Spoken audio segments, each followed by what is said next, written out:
మహాభారతం తత్వార్థం మనం చేసుకుంటూ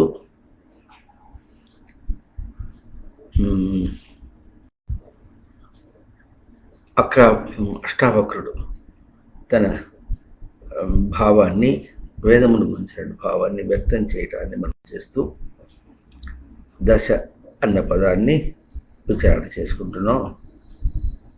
దశ అనే పదానికి దశి భాషాయా భారతం చేత వ్యక్తం చేయడం, భాష వ్యక్తాయాం వాచి, వ్యక్తం చేయుట అని అర్థం. సృష్టిలో పెద్ద తేజస్సుని వ్యక్తం చేయటానికి ఏదన్నా ఒకటి ఉంటే అది వ్యక్తం అవుతుంది, ఉన్నది వ్యక్తం అవుతుంది. కానీ ఊడగొట్టుకుంది వ్యక్తం కాదు, కొందిచ్చింది వ్యక్తం కాదు. కనుక ఉన్నది ఏదో అది వ్యక్తం అవుతుంది. కనుక వ్యక్తం చేయటం అన్న మాట వచ్చేటప్పటికి ఉన్న ఉనికి అంశం ఏదో దాన్ని వ్యక్తం చేయటం అన్న అంశమే పలుకుతుంది. వేరే విధంగా అది పలకదు. దాని మీద మనకు మీమాంస లేదు, డిబేట్ లేదు. అన్న దీన్ని బాగా విచారణ చేసుకొని ఈ శ్లోకంలో చెప్పినటువంటి విధంగా మొదటి వాక్యాన్ని మనం చేస్తున్నాం. మొదటి వాక్యం ఏమిటి? దశోక్తా పురుషస్య లోకే. పురుషస్య లోకే అంటే పురుషుడు అంటే సాధన పురుషుడు అని అర్థమే. భూపాలన పూర్ణయో, పాలన చేసుకుంటూ పూర్ణ చేసుకునేటటువంటి ఆ లక్షణం యొక్క లోకే అంటే దర్శనములను. ప్రతిదీ కూడా మనకు దర్శనమే, అందువల్ల ఇది లోకం. ఎట్లట్లా మనం బయట ప్రవర్తిస్తూ పోతున్నామో ఇది ప్రవర్తన ఒకటి, బయట క్రియ ఒకటి. ఆ క్రియ జరుగుతుండగా మనము క్రియని దర్శనం చేస్తున్నాం. క్రియ చేసేటటువంటి తన తేజస్సును కూడా దర్శనం చేస్తున్నాం. దర్శనం చేసుకుంటూ వ్యక్తం చేసుకుంటున్నాం. ఎంత దర్శనం చేశామో దాన్ని వ్యక్తం చేసుకుంటున్నాం. దీనికి ఆధారమైనటువంటి ఇది ఇట్లా ఉనికి ఆధారాన్ని మనం చైతన్యవంతం చేసుకుంటాము. వ్యక్తం చేసుకుంటూ చైతన్యవంతం చేసుకుంటూ దాన్ని నిలుపుకోవడానికి ప్రయత్నం చేస్తాం. వ్యక్తం చేయటంలో అంత అర్థం ఉంది. పూర్తి పదం మాట కాదు, శాస్త్రంలో చెప్పినటువంటి పదం కాదు. ఎంతెంతగా చైతన్యవంతం చేసుకుంటామో అంతంతగా బయటికి వ్యక్తం చేస్తాం. అది ప్రవృత్తి అయినా సరే, నివృత్తి అయినా రెండు ఒకటిగానే ఉంటుంది. నివృత్తి అయితే నిజంగా వ్యక్తమవుతుంది, ప్రవృత్తి అయితే అది వక్రం అవుతుంది, వ్యక్తం కాకుండా వక్రం అవుతుంది. అయితే ఇప్పుడు చెప్పుకుంటూ దిశ దశ దీన్ని విచారణ చేసుకుంటూ పోయిన వారం 10 దిశలు అని చూపించి 10గా ఎట్లా చెప్పారు, అది సంఖ్యగా చెప్పినటువంటిది కాదు, తత్వార్థం. 10గా చెప్పినప్పటికీ కూడా వాళ్ళు ఎట్లా ఇచ్చారు? తూర్పు పడమర, తర్వాత ఉత్తరము దక్షిణం, తర్వాత ఇక్కడ ఉంది చూడండి, తూర్పు పడమర. ఇది అర్థం సరిగా కనిపించదు. తూర్పు పడమర, తర్వాత ఉత్తరము దక్షిణం, తర్వాత ఏమవుతుంది? అప్పుడు ఇది నైరుతి అయింది. ఈ నైరుతిని అట్లాగే తీసుకుంటే ఇది ఈశాన్యం అవుతుంది. ఇది ఈశాన్యం అవుతుంది. ఇదేమో వాయవ్యము. ఇది అర్థంలో ఇది వాయవ్యము కాదు, ఇట్లా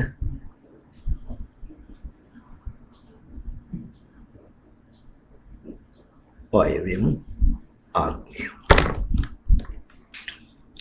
కుడి ఎడమలు ఇక్కడ. అందువల్ల దీనికి మీకు చూపించడానికి వ్యత్యాసం కనిపిస్తుంది. సరే, ఏమైనా కూడా ఇప్పుడు పోయిన మాట ఏమి విచారణ చేసుకున్నాము? తూర్పు, ఆ తర్వాత ఈ పడమర, ఇది ఎదురుబుదురుగా మనకు దిక్కులు కనిపిస్తున్నాయి. తూర్పుని ఏం చెప్పుకున్నాము? సూర్యుని యొక్క ఆగమనం. తర్వాత పశ్చిమం అంటే పశ్చాత్, తర్వాత అంచు ధాతు ఎప్పుడు కూడాను ఏం చేశాము? క్షేపం విడిచేసాం అన్నమాట. ఎవరిని? సూర్యుని విడిచేసాం. దీని మీద బాగానే విచారణ చేసుకున్నాం పోయినమాట. ఇది ఎట్లా వస్తుందో, ఇది సూర్యుడి యొక్క ఆగమనము, సూర్యుని విడిచేయటం అన్నట్టుగా మనకు బయటికి కనిపిస్తున్నప్పుడు కూడా మన గ్రహింపులో ఏమొస్తుంది? ఆగమనము, విడుచుట. ఆగమనము, విడుచుట అన్నది ఒక సూర్యుడితోనే పోల్చుకుని కాకుండా తనతో పోల్చుకున్నప్పుడు ఏమొస్తుంది? అన్నిటినీ ఆగమనం. ప్రతిదాన్ని తీసుకుంటున్నాం, తీసుకొని దాంతో ఏదో కొంత ప్రవర్తించాం. ఆ ప్రవర్తించే తర్వాత దాన్ని విడిచేసాం. ఇప్పుడు ఎట్లాగైతే సూర్యుడు ఆగమనానికి మళ్ళీ విడిచిపెట్టడానికి తేడా ఎంతుంది? 180 డిగ్రీలు అని చెప్తారు కోణంలో. మనకేమో 12 గంటలు లెక్క అన్నమాట. సూర్యుడు ఆగమనం అన్నప్పుడు మనకు వెలుతురు వచ్చి ఆ వెలుతురు ఎదిగి మళ్ళీ కిందికి పోతుండగా మనం ఏం చేస్తున్నాం? ప్రవర్తిస్తున్నాం. ప్రవర్తించినప్పుడు ఇది ఎంత పొటెన్షియల్గా అంటే పదం వాడుకున్న మాట, ఎంత సత్తాగా దీని ఫోటోసింథసిస్ అంటారు. చెట్లకి వాటికి కూడా దానికి బలం ఎట్లా వస్తుందని అంటారో అంత చక్కగా ప్రవర్తించి మళ్ళీ అది విడిచిపెట్టిన తర్వాత కూడా సోమభూత్వ రసాత్మక, దేహం విడిచిపెట్టిపోయే సూర్యుడు విడిచేసినప్పటికి కూడా మనం ఎట్లా ఉన్నాము? అంతే పుష్టిని, భౌతికంగా విశ్రాంతి అని తర్వాత తీసుకుంటున్నాము. అట్లాగే చెట్లకి కూడా అవి నిద్రపోతాయి. తర్వాత మనకు కూడా కొన్ని బాగా దృష్టాంతములు ఎట్లా కనిపిస్తాయంటే, రాత్రికి ఒక కురుపులో తేడా రావటం, నిద్రపోయిన తర్వాత ఒక రోగంలో చిన్న తేడా మరుపు రావటం, అటువంటివి మనకు కూడా విశ్రాంతి వల్ల తెలుస్తూ ఉంటుంది. అంటే అంతే పొటెన్షియల్గా, అంటే అంతే సత్తాగా దాన్ని కూడా మనం వాడుకుంటున్నాం. అవునా? అంతే సత్తాగా వాడుకుంటున్నాం. అది ఎట్లాగో అది ఎప్పుడైతే మనం చూసామో దాన్ని ఈ విధంగా తూర్పు పడమరలుగా మనం చూసినప్పుడు ఏం తెలుస్తుంది? దీనికి ఒక పక్షము, ఇంకో పక్షం, ఈ పక్షము, ఇంకో పక్షం. ఆ పక్షము మనకి ఇప్పుడు బొమ్మ గీసాం కనుక ఇట్లా కనిపిస్తుంది. మనకు ఇది భూమి మీదే కనిపిస్తుంది. తూర్పు పడమరలు మనకి ఇట్లా కనిపిస్తుంది అన్నమాట. భూమి మీద కానీ ఈ 10 దిశలు కనిపిస్తుంది. అందుకనే ఈ 8 కాకుండా ఊర్ధ్వ అధ అని కూడా 10 దిక్కులని వాళ్ళు భౌతికంగా చెప్తారు. భౌతికంగా చెప్పినవన్నీ కూడా వేదాంతమునకు బాహ్యంగా చూపించినటువంటి ఒక సూచనలు, అంతేగాని అది సత్యం కాదు. ఎందుకంటే మనం గ్రహించగలం. తూర్పుని జేబులో వేసుకుని తీసుకెళ్ళిపోలేం, బుద్ధిలో వేసుకుని తీసుకెళ్ళిపోలేం. కానీ ఆ తూర్పు ఇచ్చినటువంటి మన విచారణ ఎట్లా ఉంటుంది? ప్రతిదాన్ని కూడా విచారణ చేసి దాన్ని వదిలేస్తున్నాం. సూర్యుని ఎట్లా తీసుకుని వదిలేస్తున్నాం. వదిలేసిన తర్వాత సమానంగా సత్తా తీసుకుని ఇంకా కూడా కొంచెం ఏదైనా ఆరోగ్యానికి ఎట్లా తేడా, విశ్రాంతితో దేహానికి ఎట్లా తేడా వస్తుందో, ఎట్లా గుణం కల్పిస్తుందో అట్లాగే విడిచినందువల్ల మనం త్యక్తేన భుంజీతాహ అని ఈశావాస్య చెప్పినట్టుగా విడిచిపెట్టుట అన్నది కూడా మనకు సత్తా. అయితే ఇప్పుడు ఈ రెండు మనకు ఆవృత్తిలాగా కనిపిస్తుంది అన్నమాట. ఈ ఆవృత్తిలాగా కనిపించడంలో ఆ ఉపనిషత్తు, ఈశావాస్య ఉపనిషత్తు చెప్పిన వాక్యం త్యక్తేన భుంజీతాహ, విడిచి అనుభవించాలి. అది ఎట్లా? అది అనుభవించడం మామూలు అర్థం. పుంజీతాహ అంటే భుజ పాలన వ్యవహారయో, దాన్ని విడిచి పాలన చేసి తీసుకో. దానికి సూటిగా చెప్పున్నాం, కొడుకు అనకు, కొడుకుని విడిచేసి వాడు జీవుడని గుర్తించి జీవుడిని గుర్తించి నీవు కూడా జీవుడిని గుర్తించి వాడిని పాలన చేసి గ్రహించు. ఆ గ్రహించినప్పుడు ఏమొస్తుంది, ఈ జీవుడికి ఆ జీవుడికి సన్నిహితం కలుగుతుంది. లేకపోతే కొడుకు అనే వాత్సల్యం తనకు కలుగుతుంది. వాడికేమో తల్లి మీద ఏదో కాస్త ఉంటుంది, ఆ తర్వాత పెళ్ళాం వచ్చినా కూడా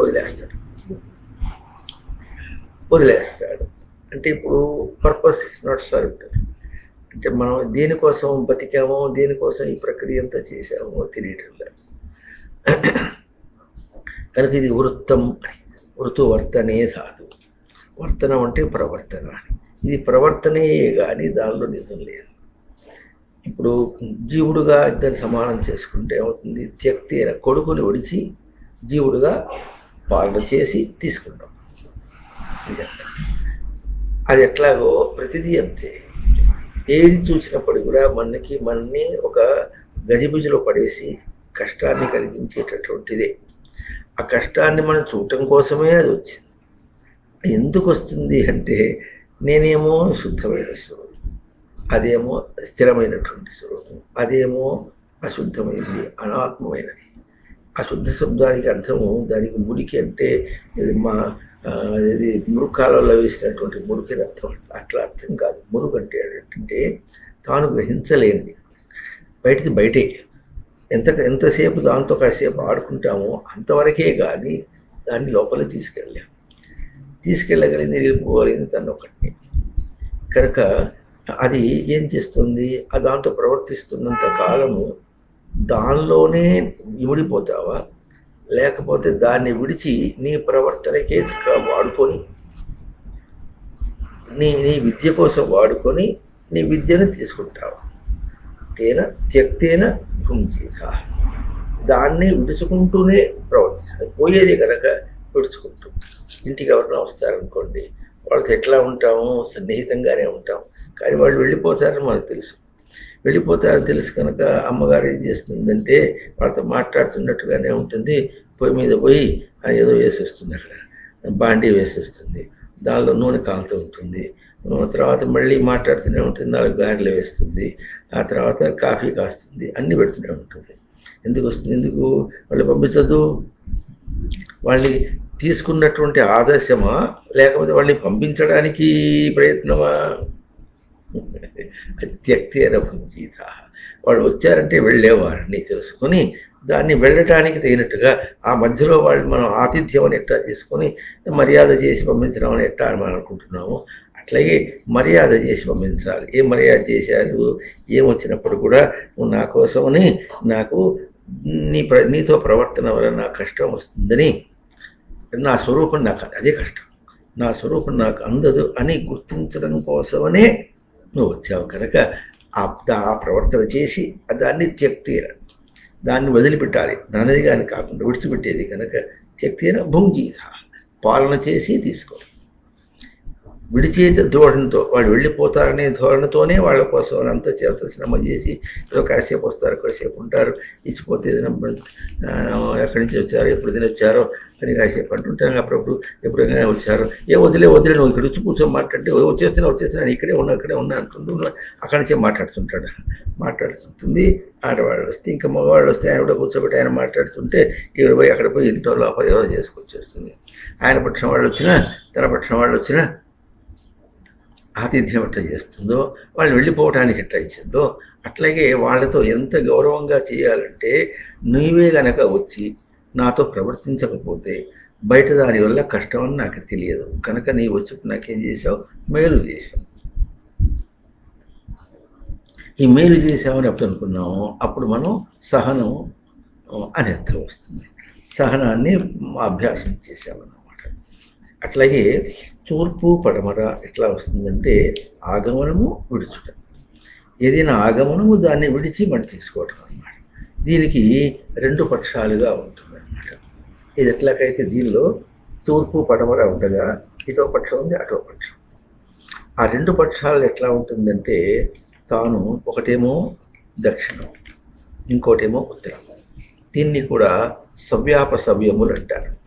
అది తిరగటానికి కూడా ఇప్పుడు తూర్పు నుంచి ఇట్లా ఆగ్నేయము, దక్షిణము, నైరుతి, పడమర, వాయవ్యము, ఉత్తరము ఈశాన్యం. ఈ తిరగటము సవ్యం. ఆ సవ్యం అంటే అర్థం ఏమిటంటే ఎట్లా సవ్యం అంటే ఉదాహరణకి ఇట్లా గుళ్ళో విగ్రహం అనుకోండి, మనం ఇట్లా తిరగాలి, సవ్యం అన్నమాట. అది తిరిగినప్పుడు ఏమవుతుందంటే మన కుడి భుజమేమో ఇటువైపు ఇట్లా తిరుగుతుంది. ఎంత తిరిగి వచ్చినప్పుడు కూడా మన కుడి భుజమే అటువైపు ఉంటుంది. ఆ తిరిగి వచ్చి దాని అర్థం ఏంటంటే కుడి శబ్దం తెలుగులో, సంస్కృతంలో దక్షిణం. దక్షిణ వృద్ధో శీఘ్రార్థేచాలి అంటే ఎదుగుతూ దాన్ని ఆఘ్రాణం చేయాలి. అట్లా దాన్ని పొందాలి, ఎదుగుతూ ఆఘ్రాణం చేయాలి. అట్లాగే కొడుకుతో ప్రవర్తించేటప్పుడు తాను తన స్వరూపంలో ఎదుగుతూ వాడిని ఎదిగించుకుంటూ వాడిని ఆఘ్రాణం చేయాలి. అంటే వాడిని వాసన చూడాలి, వాడిని పొందాలి. అంతేగాని ఇద్దరికి దోణంకో బలిజోడ అని లేకపోతే ఇంకో సామెత ఉంటుంది, సన్యాసి రాసుకుంటే బూడిద రాలిందట అని వెనక రోజులు చెప్పేవాడు. సన్యాసులు బూడిదలు పూసుకునేవాడు సన్యాసులు అని, వాళ్ళిద్దరు రాసుకుంటే బూడిద రాలిందట. అట్లాగే అది అయితే ఎట్టపోయిందో కానీ మనకిద్దరికి ఏమైంది, ఇద్దరికీ కష్టాలి. ఎవరు దీని నుంచి నేను చెడితిని, దాని నుంచి నువ్వు చెడితివి, అదే మిగిలింది. కానీ నన్ను నుంచి నువ్వు ఎదిగితివి, నేను నుంచి నేను ఎదిగాను అన్న నిజవాక్యం పోయింది అన్నమాట. అవునా? అందువల్ల అట్లా గుర్తించి ప్రవర్తించడం అనేటటువంటిది దక్షిణం. ఇప్పుడు ఎట్లాగైతే తూర్పుకి ఎదురు ఎట్లా ఉందో దానికి తగినట్టుగా దక్షిణానికి ఎదురుగా ఉత్తరం అని. ఉత్తరం శబ్దం ఎట్లా వస్తుందంటే తర్వాత అని మామూలుగా అర్థం చెప్తారు. ఉత్తరం అంటే ఇంకో అర్థం చెప్తారు, ఉత్ తరతి అని. ఉత్ తరతి అంటే ఉత్ అంటే నిరంతర ప్రవర్తన, నిరంతర ప్రవర్తనగా తాను దాటుకుంటూ వెళ్తుంది.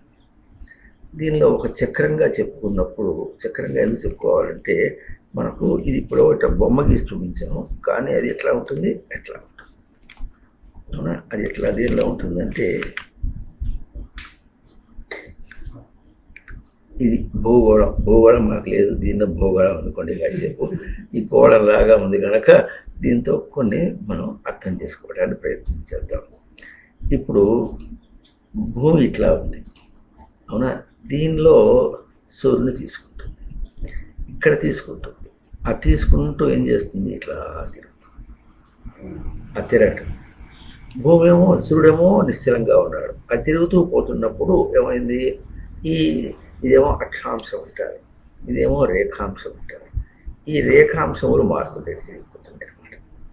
అంటే ఒక రేఖాంశము అది తిరిగిపోతుంటే తర్వాత రేఖాంశమునకి ఆ సూర్యరశ్మి అట్లా తిరిగిపోతుంటుంది. అందువల్ల ఇప్పుడు ఇది తూర్పు అని మనం ఉన్న చోటు నుంచి అనుకుంటే మనకి ఇది పడమర అవుతుంది. ఇప్పుడు ఇటు నుంచి పోతాం కనుక ఇది దక్షిణం అవుతుంది, ఇక్కడి నుంచి పోతే ఇది ఉత్తరం. చిన్నప్పుడు పాఠం చెప్పేటప్పుడు ఏం చేస్తారంటే ఇటే బొమ్మ వేసి సూర్యుడు ఎదురుకుండగా ఉండగా నీ కుడివైపు ఏమో దక్షిణము, ఎడమవైపు ఏమో ఉత్తరము అని నేర్పించారు మనకు. అవునా? కుడి ఎడమలకు అర్థం చాలా విషయాల్లో బట్ట కట్టుకోవడంలో కూడా చెప్పుకుందాం అన్నమాట. కుడి అంటే వృద్ధి పొందడం అని. అందుకనే బట్ట కట్టుకునేటప్పుడు కూడా ఎట్లా కట్టుకోవాలి, ఇట్లా రెండు వైపుల బట్ట ఉంటే ఎడమది లోపలికి వేసి కుడిది బయటికి రావాలి. అప్పుడు ఏమవుతుంది, ఎడమ అంటేనేమో సంస్కృతం వామము, వామము అనేటటువంటి వికల్పం. ఆ వికల్పమునకు దక్షిణము అనేటటువంటిది వృద్ధి పొందడం. వికల్పాన్ని వృద్ధి పొందుట అనే దాన్ని అదుపులో పెట్టుకోవాలి. అట్లా అందువల్ల అది చెప్తారు. ఇప్పుడు ఇక్కడ దిక్కులుగా చెప్పినప్పుడు ఇందాక మనం తూర్పు పడమర చేసినప్పుడు ఇప్పుడు ఏమైంది, ఏది దిశయో అది తనకు దశ, తను తాను వ్యక్తం చేసుకోవడానికి పనికొచ్చింది. ఓకేనా? ఎట్లా విడిచినా గ్రహించినా ఒకటే తన సత్తా, విడిచినా ఒకటే సత్తా. ఏమిటి సత్తా? నేను. తను గ్రహించడానికే వస్తుంది, తనను గ్రహించడానికే ఉంది కానీ బయట దాన్ని గ్రహించడానికి కాదని చెప్పుకున్నాము. అట్లాగే ఇప్పుడు దీనిలో మనం గుర్తించవలసింది ఏమిటంటే 8 దిక్కులు దీనిలో ఉంది.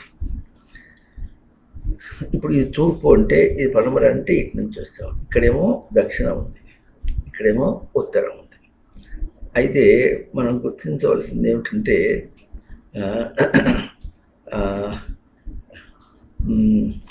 ఎక్స్ యాక్సిస్తో పోల్చుకొని మనం ఇటు చెప్పుకుంటాం. కానీ మీరు గ్లోబ్లో చూస్తే ఉత్తర దక్షిణ ధ్రువాలు ఇక్కడ ఉంటాయి. ఉత్తర దక్షిణ ధ్రువాలు ఉంటాయి, దాన్ని బట్టి ఇది తిరుగుతూ ఉంటుంది అనమాట. అంటే ఇదొకటి ఇదొకటి నిలువుగా గీసినప్పుడు ఏమవుతుంది, తూర్పు పడమర, ఉత్తరము దక్షిణము. అంటే అప్పుడు చూడవలసిన విశేషం ఏమిటంటే, ఇది తిరుగుతూ ఉంటే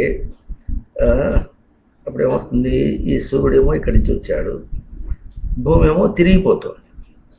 భూమి ఎటు తిరుగుతుంది అంటే ఈశాన్యం వైపు తిరుగుతుంది, అంతేనా? అది తిరుగుతుంది.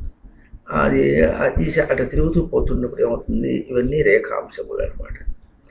ఇప్పుడు ఒకానొక రేఖాంశం మీద సూర్యరశ్మి పడిందంటే ఇది తిరిగిపోతున్నప్పుడు ఏమవుతుంది, తర్వాత ఇంకొక రేఖాంశం మీద పడుతుంది. అంటే ఇప్పుడు ఏమవుతుంది, తూర్పు పడమరల వల్ల, ఆ సత్తా వల్ల దక్షిణ ఉత్తర ధ్రువములు మనకు కలుగుతున్నాయి.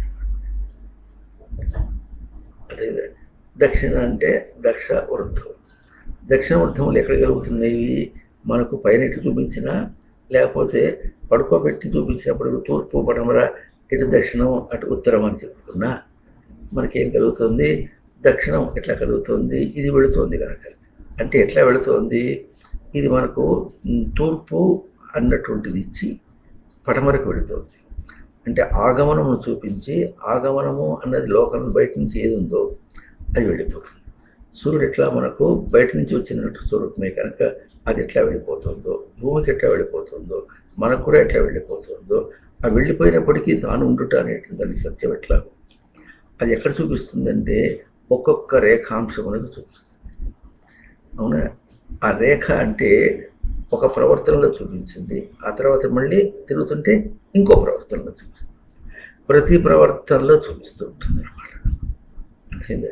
ఆ ప్రతి ప్రవర్తనలో చూపించడంలో ఎట్లా ఉంటుంది, ముందు దక్షతి వృద్ధౌ శీఘ్రార్థే చూపించి వృద్ధి పొందుట. తను ఇప్పుడు ఎట్లా వృద్ధి పొందాడు అని అంటే, ఒక అంశంలో ప్రవర్తించగా తనకి ఎటువంటి బుద్ధి కలిగిందో, గ్రహింపు కలిగిందో, అదైపోగా ఇంకో విషయంలో మళ్ళీ బుద్ధి పెరుగుతుంది అనమాట. బుద్ధికి ఇంకో విషయం వస్తుంది, ఇంకో దానిలో అనుభవం వస్తుంది. ఈ విధంగా తాను వృద్ధి పొందేటటువంటి దిశ, అవకాశం, అదే వృద్ధి పొందే అవకాశం వస్తుంది. ఇది వృద్ధి పొందుట అనే అవకాశంతో పాటుగా ఏమవుతుంది, అది ఉత్తరతి. అది ఎట్లా ఇస్తుంది, నిరంతరం ఇస్తుంది. ఇది తిరిగిపోతూనే ఉంది. ఇది తిరిగిపోతూ ఉండగా ఏమవుతుంది, సూర్యుడు అక్కడే ఉన్నాడు, తిరిగిపోతుండగా తను తిరిగిపోతున్నందుకు ఏమవుతుంది, ఒక్కొక్క రేఖాంశములో తనకు అవకాశం ఇస్తుంది.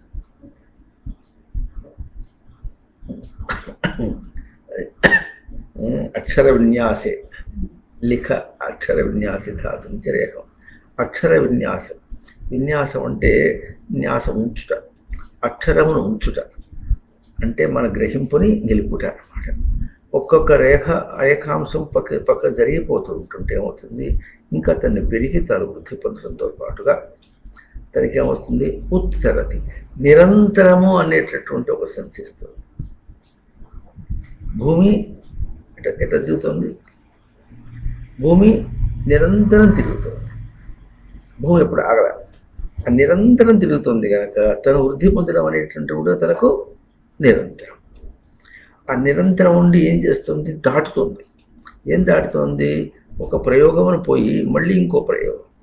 దీనిలో మనకేం చూపిస్తుంది, నిరంతర ప్రవర్తనతో నిరంతరంగా వృద్ధి పొందుట అనేటి ప్రాప్తి.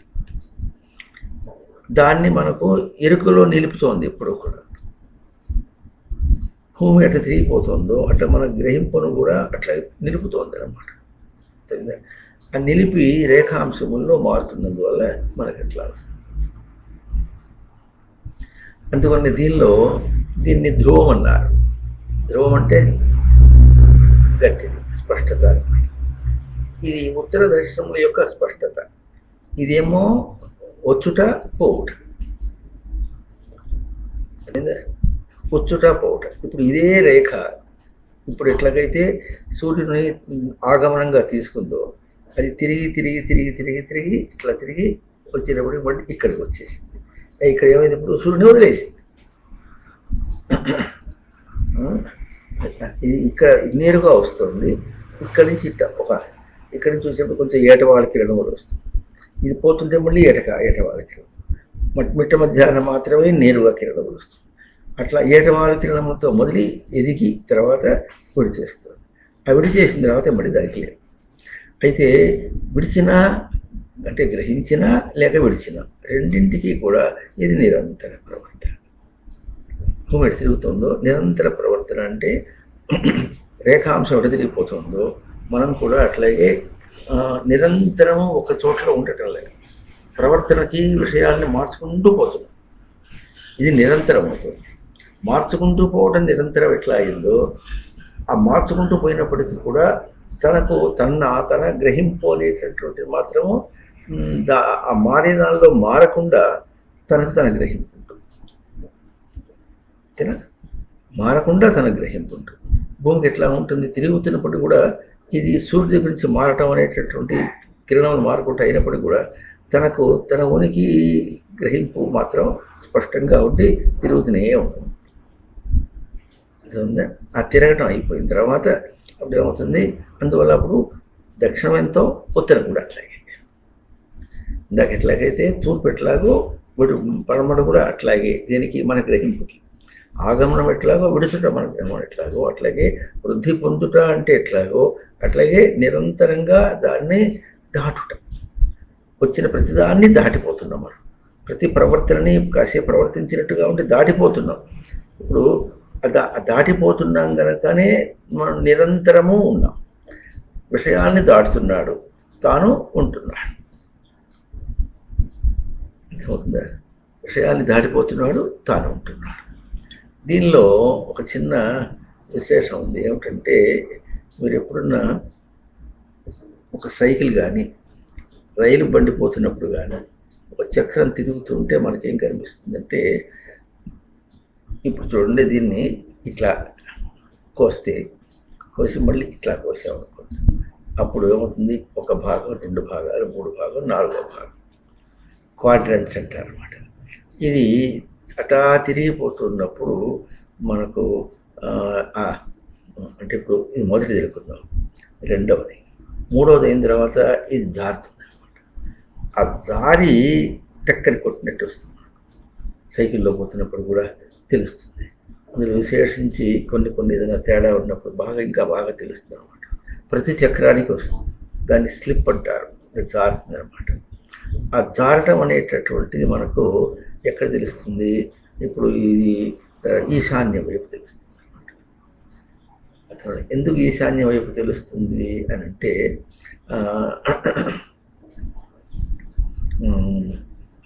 సూర్యుడు తిరుగుతూ పోతున్నప్పుడు,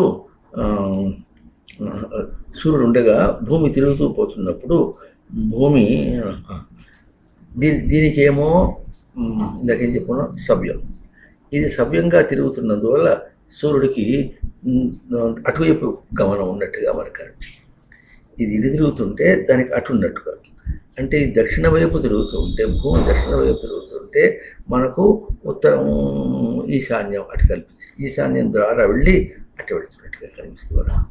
అర్థమైందా? కనుక ఈ విధంగా మనకేం తెలుస్తుందంటే, తూర్పు పడమర ఎట్లాగైతే ఆగమనము వెళ్ళిపోవట ఒకటే పొటెన్షియల్స్ అవుతా ఎట్లాగో, అట్లాగే వృద్ధి పొందుట కానీ తాను దాటిపోవట, నిరంతరము దాటడం. అంటే నిరంతరం ఏం చేస్తున్నా దాటే పోతున్నాడు. అంతేనా? రేఖాంశములు ఏమవుతున్నాయి? దాటుకుంటూ పోతున్నాడు.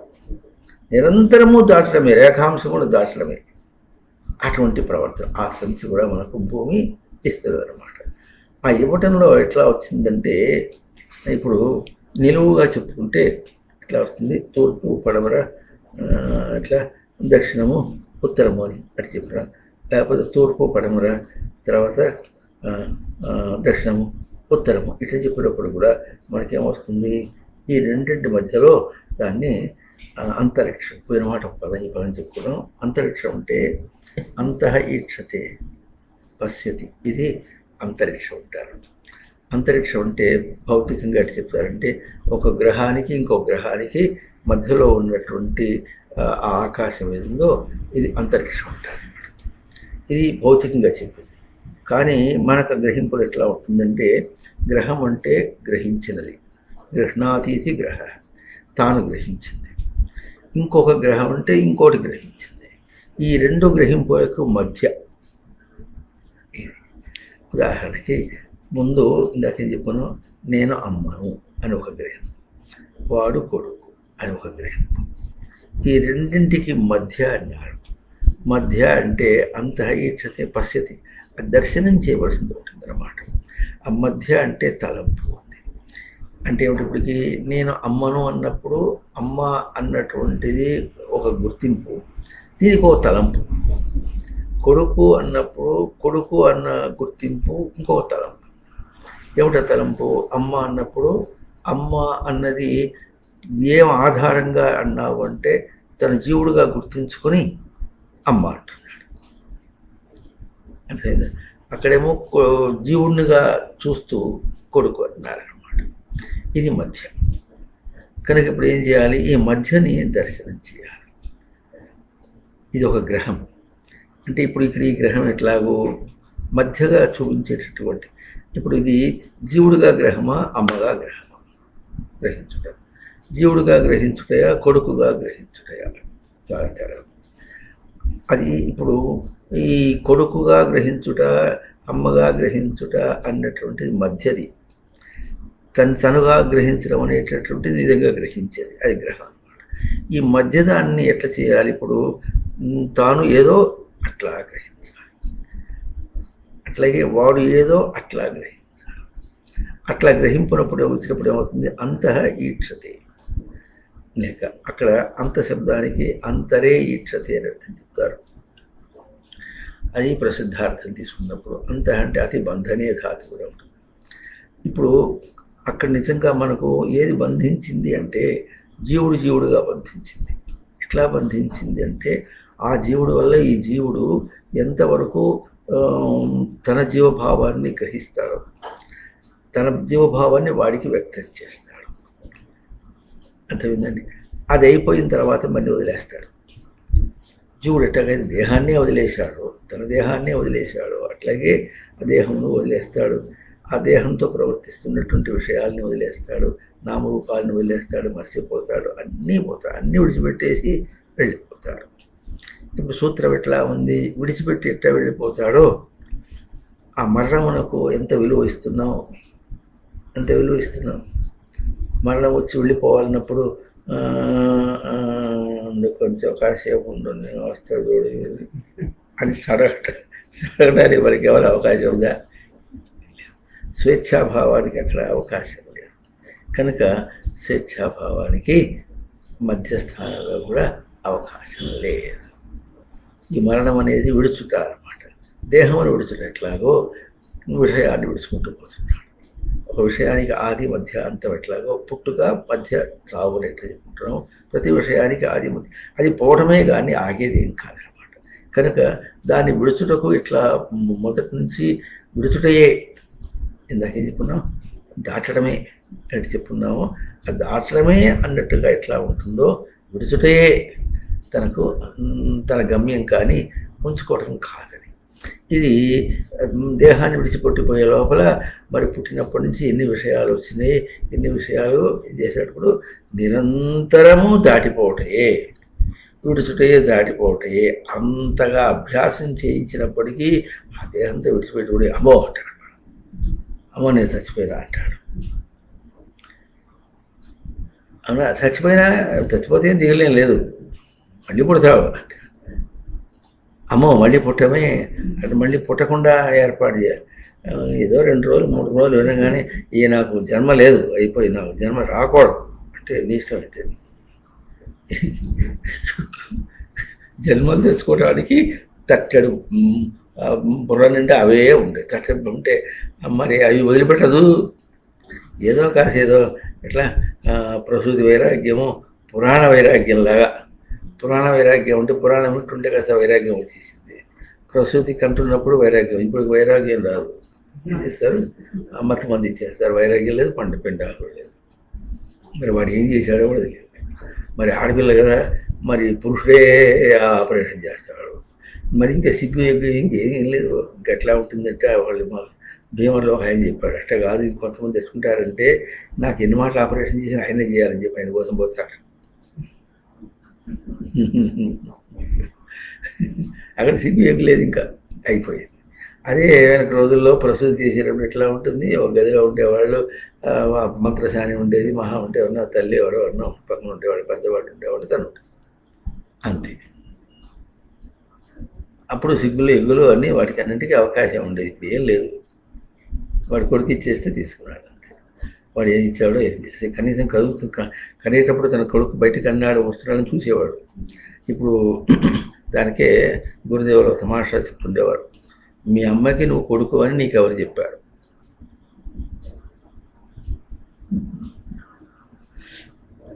సరే ఆలోచించాల్సింది. అమ్మకి నువ్వు కొడుకునే కనీసం అమ్మకన్నా తెలియస్తుంది చేసి అమ్మ నువ్వు నా కొడుకు అన్నారు. ఇప్పుడు అది కూడా లేదు. ఆ కొడుకుని ఇచ్చారు, ఎవరిని కొడుకుని ఇచ్చారు ఎవరు తెలుసు. ఎవరన్నా పక్కన వాళ్ళు ఎవరన్నా ఉంటే, ఆపరేషన్ చేసి ఉంచిన వాళ్ళు ఎవరన్నా ఉంటే తను చేసి కూర్చొని అని చెప్పి ఉంటుంది అంతేగాని, లేకపోతే అందులో ఇప్పుడు చెప్పాం కదా, ఈ రోజుల్లో ఇంకా చాలా విశేషం. భీమవరంలో జరిగినటువంటి ఒక ప్రత్యక్ష ప్రమాణం ఏమిటంటే, ఒక డాక్టర్ ఏం చేశాడు, తనకు ఎవరికో కిడ్నీ కావాల్సి వచ్చింది. కిడ్నీ కావాల్సి వస్తే అది తన భాషలో ఉంది. ఎవరో వచ్చేది నొప్పి ఇక్కడ అంటే దాన్ని ఆపరేషన్లో తీసి ఏం చేశాడు, ఆపరేషన్లో వాళ్ళు తెలియకుండా కిడ్నీ తస్కరించేసి అది అయిపోయింది, పెట్టేసి పోయినాడు. వేసేసి ఈ కిడ్నీ వాళ్ళకి పెట్టేసి వాళ్ళ దగ్గర డబ్బు తీసుకున్నాడు, వీడి దగ్గర డబ్బు తీసుకున్నాడు. అంతా అయిపోయిన తర్వాత వాళ్ళకి ఆ చేసిన ఆపరేషన్ వల్ల కిడ్నీ పోయింది, తీసేసుకున్నారు వాళ్ళకి దానివల్ల చికిత్స సరిగ్గా జరగాలి. అందుకని ఇంకో డాక్టర్ దగ్గర పోయాడు. ఆయన మళ్ళీ ఆపరేషన్ కోసం మళ్ళీ తెరిచేటప్పటికి దానిలో ఒకటే కిడ్నీ ఉంది. ఆయన వెంటనే మీరు ఎవరైనా కిడ్నీకి డొనేట్ చేశారంటే మేము చేయలేదు అని తెలిసిపోయింది. కిడ్నీ తీసుకుని ఎవడ ఉంటాడు, డాక్టర్ ఒకడే దొంగ ఉంటాడు, ఇంకెవడు కాదు. లోపల చేపట్టగలిగిన వాడు ఎవడో ఆపరేషన్ ఇదివరకు ఆపరేషన్ చేసేవాడు ఒకడే సూటుగా దొంగ దొరికాడు. వాడు పెడితే వాడే 2 లక్షలు 3 లక్షలు ఇచ్చేసి వదిలించుకున్నాడు. అట్లా తస్కరించినట్టుగా కాదు. అందుకని ఈ మధ్యలో అంతరిక్ష శబ్దానికి మధ్యలో దక్షిణ ధ్రువం చెప్తుంది, ఇట్లా దక్షిణ ఉత్తరం చెప్తున్నాం. అయితే మీరు ఇక్కడ చూడండి, తూర్పు పడమర ఇట్లా గీసినప్పుడు అంతరిక్షం అవుతుంది. ఒక పక్షమేమో అది ఈ దక్షిణ పక్షం ఎట్లా ఉంటుంది సభ్యమునందు, ఇక్కడేమో ఆగ్నేయము, తర్వాత ఇది దక్షిణము, ఆ తర్వాత నైరుతి. ఇటువైపు చూసుకుంటే ఎట్లా ఉంది, ఇక్కడేమో ఈశాన్యము, ఇక్కడ ఉత్తరము, ఇక్కడేమో వాయువు. ఇప్పుడు ఈ రెండిట్టటు చూసుకున్నాము, ఎదురు బొదురుగా ఉన్నాయి చూసుకున్నాము. అట్లాగే ఈ మూలలుగా ఉన్నవి కూడా ఎదురు బొదురుగా ఉన్నాయి. అది చాలా విశేషం. అయితే 8 దిక్కులే చూపించారు, ఇంకా గీతలు ఎన్న గీయచ్చు. అన్ని దిక్కులు చూపించేటువంటి అవకాశం అది ఇందామని చెప్పినటువంటిది ఆ రేఖాంశం అని చెప్పుకున్నామే. ఆ రేఖాంశం చెప్పినటువంటిది దానిలో ఇప్పుడు దక్షిణ వైపు చూద్దాం. దక్షిణ వైపు తిరుగుతుంటే తూర్పుకి ముందు ఆగ్నేయం ఉంది. ఆగ్నేయానికి కుటిలాయాముఖతో అగ్ని యొక్క స్థానం అని ఆగ్నేయం అంటారు. నైరుతి అంటే అది ఋత శబ్దం వస్తుంది, దాని గురించి చెప్పిన తర్వాత వాయువు ఏమంటే వాయువు స్థానం అని, ఈశాన్యం అంటే ఈశ్వరుడు స్థానం అని చెప్తారు. ఇది నైరుతి స్థానికి చెప్పుకుందాం. ఇప్పుడు ఏమంటే తూర్పు నుంచి ఇట్లా వస్తున్నప్పుడు ఏమవుతుంది, ఇది ఆగ్నేయం వచ్చింది అంటే కుటిలాయాం గతవు ధాతు. కుటిలాయాం గతవు అంటే ఎట్లా ఉంటుందంటే, సృష్టిలో కుటిలమైనటువంటి ప్రవర్తన అన్నమాట లేదు. అది ఎట్లా ఉందంటే, ఒక కుటిలం ఉంటే కుటిలాన్ని ఎదిరించేటటువంటి కుటిలం. ఏది కుటిలము? నా కొడుకు కుటిలం, అవునా? అక్కడ దానికి ఎదిరించి ఏం చూపిస్తుంది? అప్పటికి మన కొడుకుతో తల్లి ప్రవర్తించినా, తల్లితో కొడుకు ప్రవర్తించినా వాళ్ళకి దక్కేది మాత్రం జీవుడుగా తనేం గ్రహించగలడు అది దక్కింది. ప్రతిసారి అదే దక్కింది. అయితే దాన్ని అమ్మ నుంచే తనకు వచ్చిందని, కొడుకు నుంచే తనకు వచ్చింది అనుకుంటాడు. ఇది మళ్ళీ కుటిలం. అట్లా వచ్చినప్పటికి కూడా అది తన దాకా అందనీయకుండా అంటే అర్థం ఏమిటంటే ఎంతైనా వాడు వేరు. ఒక విశేషం చెప్పుకోవాల్సింది ఏంటంటే సృష్టిలో ఉనికి అనేటటువంటిది నిరంతరం. ఈ నిరంతరం అనే పదం మళ్ళీ బయటతో పోల్చుకుని అంతరం కలిగినటువంటి వాడితో కొన్ని నిర్గతం, అంతరం, నిరంతరం అని ఆ వ్యత్యాసం లేనటువంటి చెప్పడం అట్లా అర్థం కూడా కాకుండా ఉన్నదంటే ఉన్నది అంతే. దానికి లేదు అన్నటువంటిది కానీ మార్పు అనేటువంటి అర్థం కానీ ఇటువంటివి ఏమీ లేవు. వేరుగా అని అర్థం, అన్యమని. అటువంటి వాపక్షాలు దానికి లేవు. ఇప్పుడు మనం బయట తిరుగుతున్నాం అనుకోండి, క్రియల రూపంలో పనుల్లో తిరుగుతున్నాం. వాటిల్లో ఏదైనా తీసుకోవాలంటే ఎట్లా ఉందంటే దానికి తెంపు ఉంది, ఉనికికి తెంపు లేదు. ఉనికికి తెంపు లేదు. ఆ తెంపు లేకుండా బయటగా ఎంత తిరుగాడుతున్నప్పుడు కూడా ఉనికి తిరగాడటం లేదు. దానికి మంచి పోలిక ఎట్లా ఉంది, తెర మీద, సినిమా తెర మీద రీల్ తిరుగుతోంది. రీల్ తిరుగుతున్నప్పటికీ కూడా సినిమా తెర తిరగటం లేదు. సినిమా తెర కూడా తిరగటం మొదలుపెట్టిందంటే మనకేమి కనిపించదు. అదే మరి పట్టాల మీద రైలు పోతుంది అనుకోండి, రైలు వచ్చి కూడా పట్టాలలో ముందుకు పోతాయండి. అట్లా పట్టాలలో ముందుకు పోతే తను అక్కడే ఉంటాడు. లేకపోతే పట్టాయం దూరం పోతే అంతరం పోతాడు, చివరికి పడతాడు. అట్లా పట్టాలను మూసుకొని రావటం లేదు. అది ఏమో స్థిరంగా ఉంటే దాన్ని పెడుతుంటాడు. రోడ్డు స్థిరంగా ఉంటే దాని మీద కారు పోతుంది, అంతేనా? భూమి స్థిరంగా ఉంటే దాని మీద నుంచి నీరు ప్రవహిస్తుంది, నది అవుతుంది. ఆ నది ప్రవహిస్తుంటే ఇప్పుడు ఏమవుతుంది, భూమి గట్టిపడుతుంది. చాలా గొప్ప విశేషం మనం గుర్తించవలసింది. అయితే భూమి మీద పోతున్నప్పుడు వాహనాలు పోతుంటే ఏమవుతుంది, భూమి రోడ్డు చెడిపోతుంది, మళ్ళీ రిపేర్ చేసుకోవాలి. ఎందుకు? ఆ పోయే తీరు వేరు అనమాట. ఒకప్పుడు నీళ్లు పోతుంటే కూడా కోసుకుపోతుంది, నీరు ప్రవాహం పోతుంది, మట్టిని కోసుకుపోతుంది అనమాట. అది కూడా ఇవన్నీ ఈ మాటలు చెప్పుకుంటుంటే, సోది చెప్పుకుంటుంటే మనం ఎట్లా బాగా ఊని కొట్టుకుంటే ఎట్లా వింటామో అట్లా ఉంటుంది. అంతేగాని ఉనికికి ఈ ఈవెంచువాలిటీస్ అంటారు. అంటే ఇటువంటి తప్పు తడకలు, ఈ మార్పులు ఉనికికి లేవు. కనుక తాను స్థిరమై ఉండి వాటిని మార్చుకుంటున్నాడు. వాడు మార్చుకుంటున్నాడు అంటే ఇదివరకు తమాషా చేసేవాడు. ఇట్లా పెట్టుకొని దాన్ని అట్లా మార్చుకుంటూ ఇట్లా తిప్పుకుండేవాడు. వాడు బాగా చాకచక్యంగా బొర్రని తిప్పేస్తారు. అట్లా అంటే అయినప్పటికీ కూడా చూడండి, చేతులు మార్చుకోవటం ఉంటుంది. ఏమీ లేదు, ఏం మార్పు లేదు, ఏమి చేర్పు లేదు, ఏం కూర్పు లేదు. స్థిరత్వం అంటే ఏమిటో కూడా మనకు అంతగా ఊహించలేనంతగా. ధ్యానం 8 గంటల సేపు ధ్యానం కాలబెట్టినా మళ్ళీ రోజుకి మిగతా 16 గంటల సేపు చంచలం కాలబెట్టాలి. చంచలాన్ని మోసుకు తిరగాలి, కాలబెట్టడం కాదు. అట్లా మనం ఇటువంటి వ్యవహారంలో తిరుగుతున్నటువంటి వాడికి స్థిరత్వం అంటే ఏమర్థం కాదు.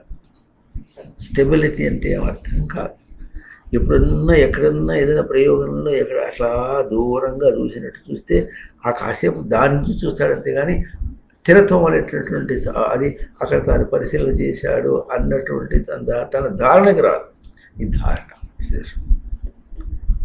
కనుక ఈ ధారణతో పోల్చుకుని మిగతా కూడా ఇవన్నీ కూడా అంతరిక్షములు ఉంటారు. అంతరిక్షములు అంటే మధ్యలో పోల్చుకుని గ్రహించవలసింది. గ్రహించవలసింది ఇప్పుడు మనం ఏం చేసాం, ఆగ్నేయం.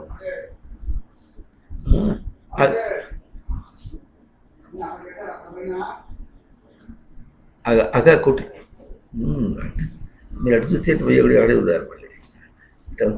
కుటిలాయామగతం. కుటిలము అన్న ప్రవర్తన, కుటిలమునకు ఎదురు కుటిలం అన్నటువంటిది అంతరిక్షం. రెండు గ్రహింపుల్లో ఆ రెండు గ్రహింపులు ఎప్పుడు మధ్యలో అంటే దాని యొక్క అంతరమును అంటే దాంతో పోల్చుకుని మనం ఎప్పుడు ప్రవర్తిస్తున్నామో ఒకదానికి ఇంకోటి కుటిలంగా ఉంటుంది. ఆ కుటిల శబ్దం ఎట్లా ఉంటుందంటే దానికి పోలిక కాదు, ఇది తనకు కుటిలమే, ఇది తనకు కుటిలమే. ఏ విషయమైనా అది విషయాత్మకమే కానీ ఆధ్యాత్మికం కాదు. ఇది కుటిలము, అది కుటిలమే, రెండూ కుటిలమే గనక ఇప్పుడు ఏం చేయాలి? కుటిలమునకు మధ్య ఏముంటుంది? తన గ్రహింపు. ఆ రెండూ కుటిలములే, మధ్యలో ఏముంది? మధ్య తలంపుగా తనదిగా ఏముంది? తన గ్రహింపు ఉంది. ఇది అగ్ని.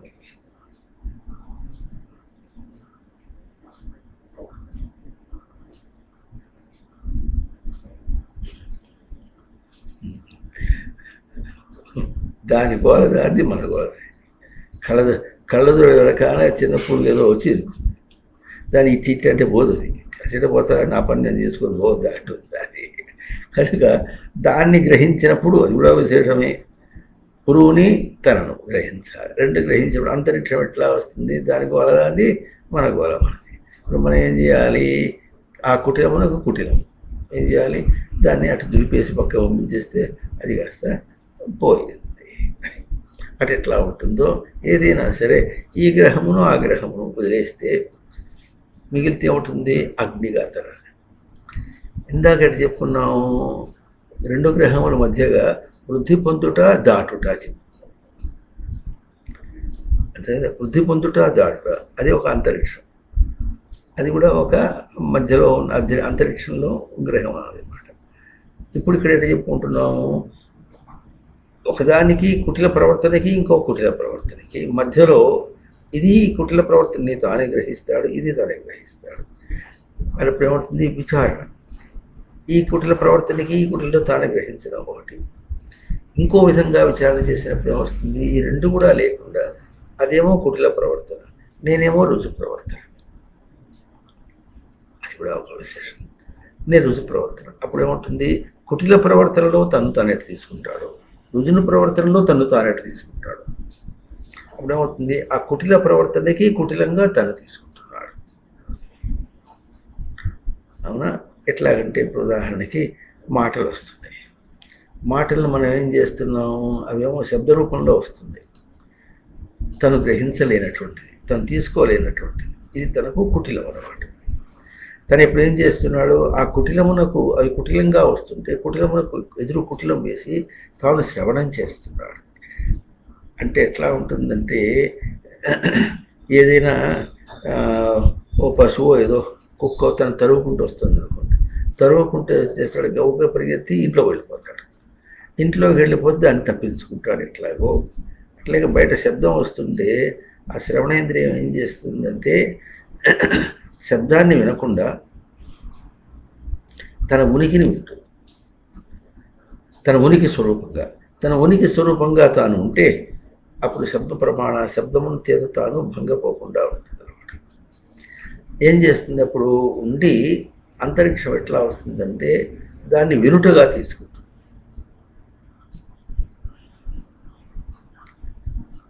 అర్థమవుతుంది? ఎట్లా చేస్తుంది? వినుటగా తీసుకుంటుంది. అది శబ్దరూపమైన వినుటగా ఇదివరకు చెప్పుకున్న మాట. కానీ ఇక్కడ అంతరిక్షంగా చెప్పినప్పుడు ఎట్లా వస్తుంది? అగ్ని రూపంలో చెప్పినప్పుడు అదేమో వినుటగా తీసుకుంది. అట్లా తీసుకోవటానికి తనకి ఎందుకు తీసుకున్నదంటే తనకైతే తను ఎప్పుడైతే ఉనికి స్వరూపం అనుకున్నాడో దాంతో ఉనికి ఉండదు. ఆ వినుటగా అన్నప్పుడు ఏమవుతుంది? ఇది అంతరిక్షం. శబ్దరూపానికి తను శ్రవణానికి ఈ రెండింటికి మధ్యలో గ్రహింపు. ఏం గ్రహించాలి? అప్పుడు దాన్ని వదిలేసి త్యక్తేన భూమికేత, మాటల్ని వదిలేసి ఆ మాటల్లో తను గ్రహించగలిగినటువంటి ఏదో దాన్ని గ్రహిస్తుంది. అప్పుడు తననే గ్రహిస్తుంది. మాటల్ని గ్రహించకుండా తననే గ్రహిస్తుంది. మాటలేమో తన గ్రహింపుకి కుటిలం, తన గ్రహింపు ఏమో తనకు స్పష్టం. అవునా? అట్లాగే ఆలోచన, ఇది చాలా మాట చెప్పుకున్నాం. ఆలోచన అంటే అర్థం ఏంటంటే ఆ స్మృతో లోచతే, స్మృతిలో చూడటం. ఇప్పుడు మనం ఏం చేయాలి? ఆలోచన చేసి చెప్తానంటాడు అనుకోండి. అంటే ఏం చేయాలంటే స్మృతి దాకా పోయి అక్కడ చూసి స్మృతి ఏమంటుందో దాన్ని చూస్తున్నా. దాన్ని చూసి అప్పుడు ఏం చేయాలి, స్మృతి ఎట్లా చెప్పిందో అట్లా బయట పనిచేయాలి. అది ఆలోచన అంటే. స్మృతి ఏం చెబుతుంది? ఉనికి చెప్తుంది. అంటే ఏమునికి చెప్తుంది? ఒరే అక్కడ ప్రవర్తిస్తున్నావు, నువ్వు సరిగా ఉంటావా లేదా చూసుకోవాలి. అయితే మనలో వస్తుంది గబుక్కున దశని తొందర వచ్చేస్తుంది. ఆలోచన చేసి కూడా ఆలోచన నుంచి ఏం పట్టుకొచ్చాడు? తొందర పట్టుకొచ్చాడు. ఆ తొందర పట్టుకొచ్చేటప్పటికి అదేమో మళ్ళీ ఫెయిల్ అయిపోయింది. వీడు ఏమనుకుంటాడు? ఆలోచన చేశా. ఆలోచన అంటే ఇప్పుడు ఏం చేశాడు? లోపలికి పోయి తన స్మృతిని చూడకుండా స్మృతికి తప్పుగా తాను కల్పించినటువంటి ప్రవృత్తిని చూశాడు. లోపలికి పోయి ప్రవృత్తిని చూసి ఆ ప్రవృత్తితో వచ్చి పనిచేశాడు. అదేంటండి ఇప్పుడు బయట దానికి లోపలికి తేడా వచ్చింది. ఎట్లాగో లోపలే ప్రవృత్తి అనేది ఒకటి ఉంటే దానికి ఎదురుగా అది కుటిలంగా ఉంటే దానికి ఎదురుగా ఏం చేస్తుందంటే వీడు ప్రవృత్తితో చేసినప్పటికీ కూడా వీడు ప్రవృత్తిగా చేయటానికి ఆధారం ఎవరు? స్మృతి ఆధారం. స్మృతి ఆధారం గనక స్మృతిని రక్షిస్తుంది, ప్రవృత్తిని వదిలేస్తుంది. ఇట్లా మనం అమీబా దగ్గర నుంచి ఇప్పటిదాకా ప్రతి జన్మలో కూడా ఆ ప్రవృత్తితో ప్రవర్తించాం. ప్రతిసారి కూడా అది కూడా బాగా ఆలోచన చేసేటట్టుగానే చేస్తుంది. ఆ ఆలోచన ఎంతవరకు పోయింది? అది ప్రవృత్తి దాకా పోయింది. ప్రవృత్తి దాకా పోయి ప్రవృత్తిని చూసి వచ్చి ప్రవృత్తి ప్రకారంగా పనిచేసింది. అంటే ఇప్పుడు ఇది ఆలోచన నిజంగా కాదు, కానీ ప్రవృత్తికి ఆధారం అది కనుక ప్రవృత్తి ఏం చేసింది? ప్రవృత్తికి ఆధారం ఉనికి కనుక ఉనికి ఏం చేసింది? తను రక్షించుకుంది. ప్రవృత్తి ప్రకారంగా ఏం చేసినప్పుడు కూడా ఆ ప్రవృత్తితో సహా ఆ బయటదంతా కూడా వదిలేసింది. ఎవరికి ఉనికి ఎవరిది? ఇప్పుడు ఆ జీవుడు అనమాట. గ్రహింపు ఎవరికి ఉంది? ఉనికి యొక్క గ్రహింపు ఎవరికి ఉంది? జీవుడికి ఉందన్నమాట. జీవుడికి ఉనికి యొక్క గ్రహింపునిచ్చి ఆ ప్రవృత్తి యొక్క గ్రహింపుతో పాటుగా ప్రవృత్తితో చేసినటువంటి దాన్ని కూడా వదిలేసి, అందువల్ల ఇది ఆత్మీయం, అంతరిక్షం. ఇప్పుడు భూమి తిరగటం కాదు, ఇప్పుడు ఇదేమవుతుంది? ఇది దిశ, ఈ అవకాశం వచ్చింది. ఈ దిశ ఎట్లా అవకాశం వచ్చిందో ఇది తనకు దశ, తను వ్యక్తం చేయటానికి. దిశ దశ. దిశ అంటే ఇచ్చిన అవకాశం, దేనికి? వ్యక్తం చేయడానికి. దశకు దిశ. దశకు దిశ.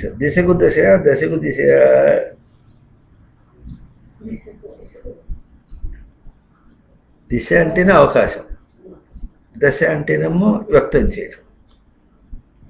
వ్యక్తం చేయడానికి అవకాశం అంటే దశకే దిశ, దశకు దిశ అనమాట. అర్థమవుతుంది కనుక ఈ విధంగా ఏమవుతుంది?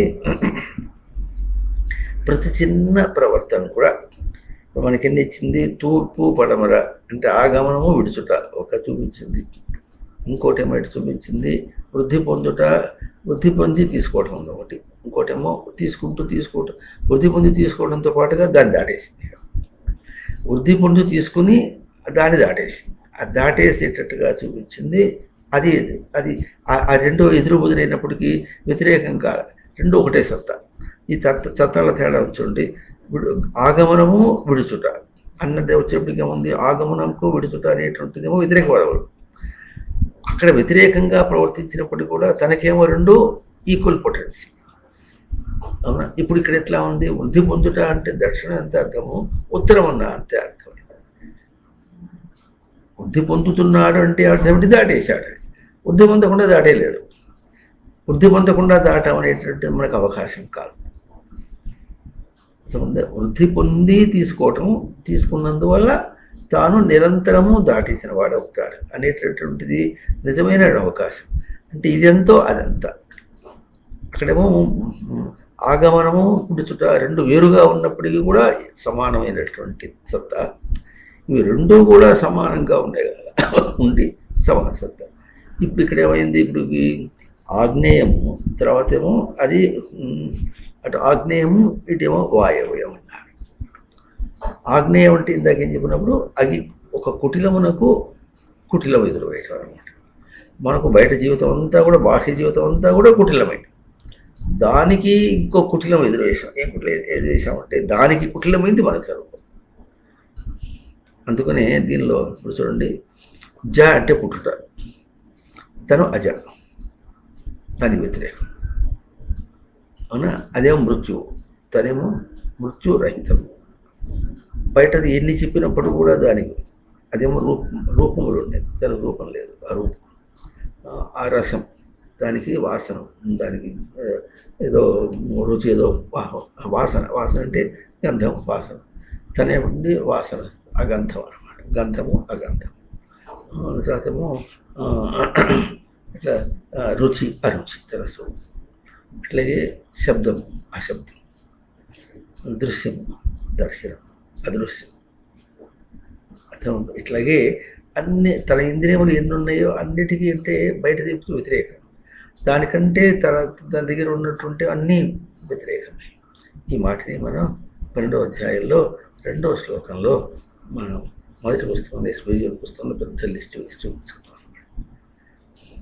తను గ్రహించడానికేనో బయట గ్రహించడానికి ఎట్లా వ్యత్యాసం. అన్ని దానికంటే తన గ్రహింపు వ్యతిరేకం. ఇది ఆగ్నేయం, మాటి మాటికి ఆగ్నేయం. ఈ ఆగ్నేయంకి ఎదురుగా ఇప్పుడు ఇక్కడ ఉంది, ఇక్కడ వాయువ్యం ఉందన్నాడు. ఈ వాయువ్యం ఎట్లా ఉంటుందంటే వాయు శబ్దం అన్నమాట. వాయు శబ్దానికి వాయు గతిగంధనయోహో అనే ఒక ధాతు ఉంది, అర్థం ఉంది. వికల్పేన అయతి, వాయు వికల్పంగా ప్రవర్తించడం వాయువు అర్థము. అట్లాగే కుటిలంగా ప్రవర్తించడం అగ్ని. వికల్పంగా పొందుట, వికల్పంగా పొందుట అంటే ఇందాక చెప్పుకున్న ఉదాహరణవి చెప్పుకుంటే, ఇప్పుడు బయటేమో శబ్దములు వచ్చినాయి, దాన్ని వికల్పం చేసి తాను వినుటగా తీసుకున్నాడు. బయట శబ్ద రూపంలో వస్తే వికల్పం చేసి తీసుకున్నాడు. కాళ్ళు నడుస్తుంటే ఎట్లా ఉంది, కాళ్ళేమో ఒక చోటు నుంచి ఇంకో చోటు పోయినట్టుగా మనకేదో భ్రాంతి రూపంలో చూపిస్తుంటే తాను ఎట్లా చూపిస్తున్నాడు, కాళ్ళు నడుచుట అనేటువంటి తన బుద్ధిలో ఎట్లా ఉంది, స్థిరంగా ఉంటుట. మనిషి స్థిరంగా ఉంటే కాళ్ళు నడక నడుస్తాయి. అర్థమవుతుందా? అంటే ఇప్పుడు ఎట్లాగైతే ఒక కుటిలమునకు తన గ్రహింపు కుటిలము అనమాట.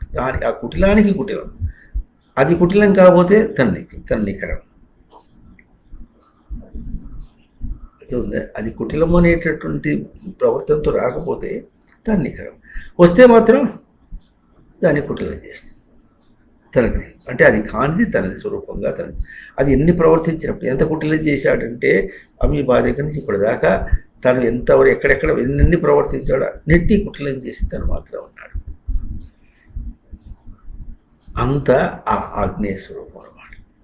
ఆ ఆగ్నేయ స్వరూపం యొక్క తేజస్సు ఎటువంటిదంటే అది కూడాను ఇట్లా తూర్పుకి దక్షిణములకు మధ్యలో అంతరిక్షం. ఇప్పుడు ఇంకోటి గుర్తించవలసింది. తూర్పు అంటే ఏమిటి చెప్పుకున్నాం, ప్రతీచి. అది ప్రతీచి కాదు, ప్రాచి అంటే ఆగమనం. ఆగమనమును బుద్ధి పొందడంలో తూర్పు దక్షిణ. ఆగమనం అంటున్నారా, ఆగమనం వృద్ధి పొందుట. వృద్ధి పొందుటలో దానికి ఆ తూర్పు నుంచి తూర్పు నుంచి దక్షిణం ఈ మధ్యంతా ఎట్లా ఉంది, ఆగ్నేయ ప్రవర్తనగా. ఏదైనా వచ్చిందనుకోండి, ఆ వచ్చిన దాంతో తను ఎదగాలంటే ఏం చేయాలంటే కుటిలమునకు కుటిలం ఎదురేయాలి. కుటిలమును కుటిలం ఎదురేయాలి అన్నమాట. అట్లా వేసినప్పుడే అది అంతరిక్షము అన్నా. అట్లాగే ఇప్పుడు ఆగ్నేయమునకు ఎదురుగా వాయవ్యం చెప్పుకున్న తర్వాత ఆ రెండింటి మధ్యలో అర్థం చెప్తున్నాం. వాయవ్యం అంటే వికల్పేన అయ్యతే, వికల్పం చేసి గతవు ధాతు అనమాట. ప్రవర్తిస్తుంది, పొందుతుంది. మాటల్ని శబ్దమును వికల్పం చేసి తాను వింటుంది. వినుట అనేటటువంటిది దాంతో సంబంధం లేదు. ఎట్లా ఉంటుందంటే టాకీస్ పోయినాం, తెర మీద సినిమా ఆడుతుంది. దాంతో ఏం సంబంధం లేదు. మనం చూస్తూ మనం ఏం గ్రహించాలో గ్రహించాలన్నమాట. అదైతే దాంతో ఏం సంబంధం లేదు. అట్లాగే అది మనకు బాగా తెలుస్తుంది. అట్లాగే మరి కొడుకుతో ప్రవర్తించినా, కూతురుతో ప్రవర్తించినా, బంధువులతో ప్రవర్తించినా, ఇంకెవరితో ప్రవర్తించినా, ఏ విషయంతో ప్రవర్తించినా, ఏం చూసినా, ఏం విన్నా, ఏం రుచి చూసినా దాంతో సంబంధం లేకుండా తాను ప్రవర్తిస్తున్నాడు, తీసుకుంటున్నాడు. అర్థం చేసుకుందాం. చూసారా? తీపిదే తింటున్నాం అనుకుందాం. తీపి తింటున్నప్పుడు ఏం చేసాము? అదేమో తీపిది అన్నాడు, అనటమైతే అన్నాడు కానీ అంటే ఏమిటో తెలియదు. నోట్లో వేసినప్పటికీ తీపి బాగుందన్నాడు. బాగుందన్నాడు అంటూనే దాన్ని వికల్పం చేశాడు. దాన్ని వికల్పంగానే గ్రహించాడు. వికల్పం చేయటం కోసమే గ్రహించాడు కానీ అదేందా దాన్ని వికల్పం చేసి నేను ఉన్నానని గ్రహించాడు. రెండో తినేటప్పటికీ దాన్ని వెగట చేశాడు. దాన్ని వెగట చేశాడు కానీ తనని వెగట చేయలే. అర్థమైందా? దాన్ని వెగట చేసి వదిలేశాడు. ఒక సామెత ఒకటి ఉంది, పిల్లలు పుట్టకపోతే ఏం చేస్తారంటే ఎవరో తీసుకొచ్చి పెంచుకుంటారు. పిల్లలు లేరు కదా, గవుకుని లోపల వాళ్ళకి పిల్లలు పుడితే ఏం చేస్తారు? దీని సంగతి ఒకటే ఉంటుంది అనమాట. అట్లాగే అదేదో వచ్చింది కదా అని తీసుకున్నట్టుగా తీసుకుంటాడు కానీ వెంటనే ఎట్లా తీసుకున్నాడు? ఇంకో విధంగా కావాలని తీసుకున్నాడా, లేకపోతే దాన్ని వికల్పం చేసి బయట నెట్టేయడం కోసం తీసుకున్నాడా అని ప్రశ్న వేయాల్సి వస్తుంది.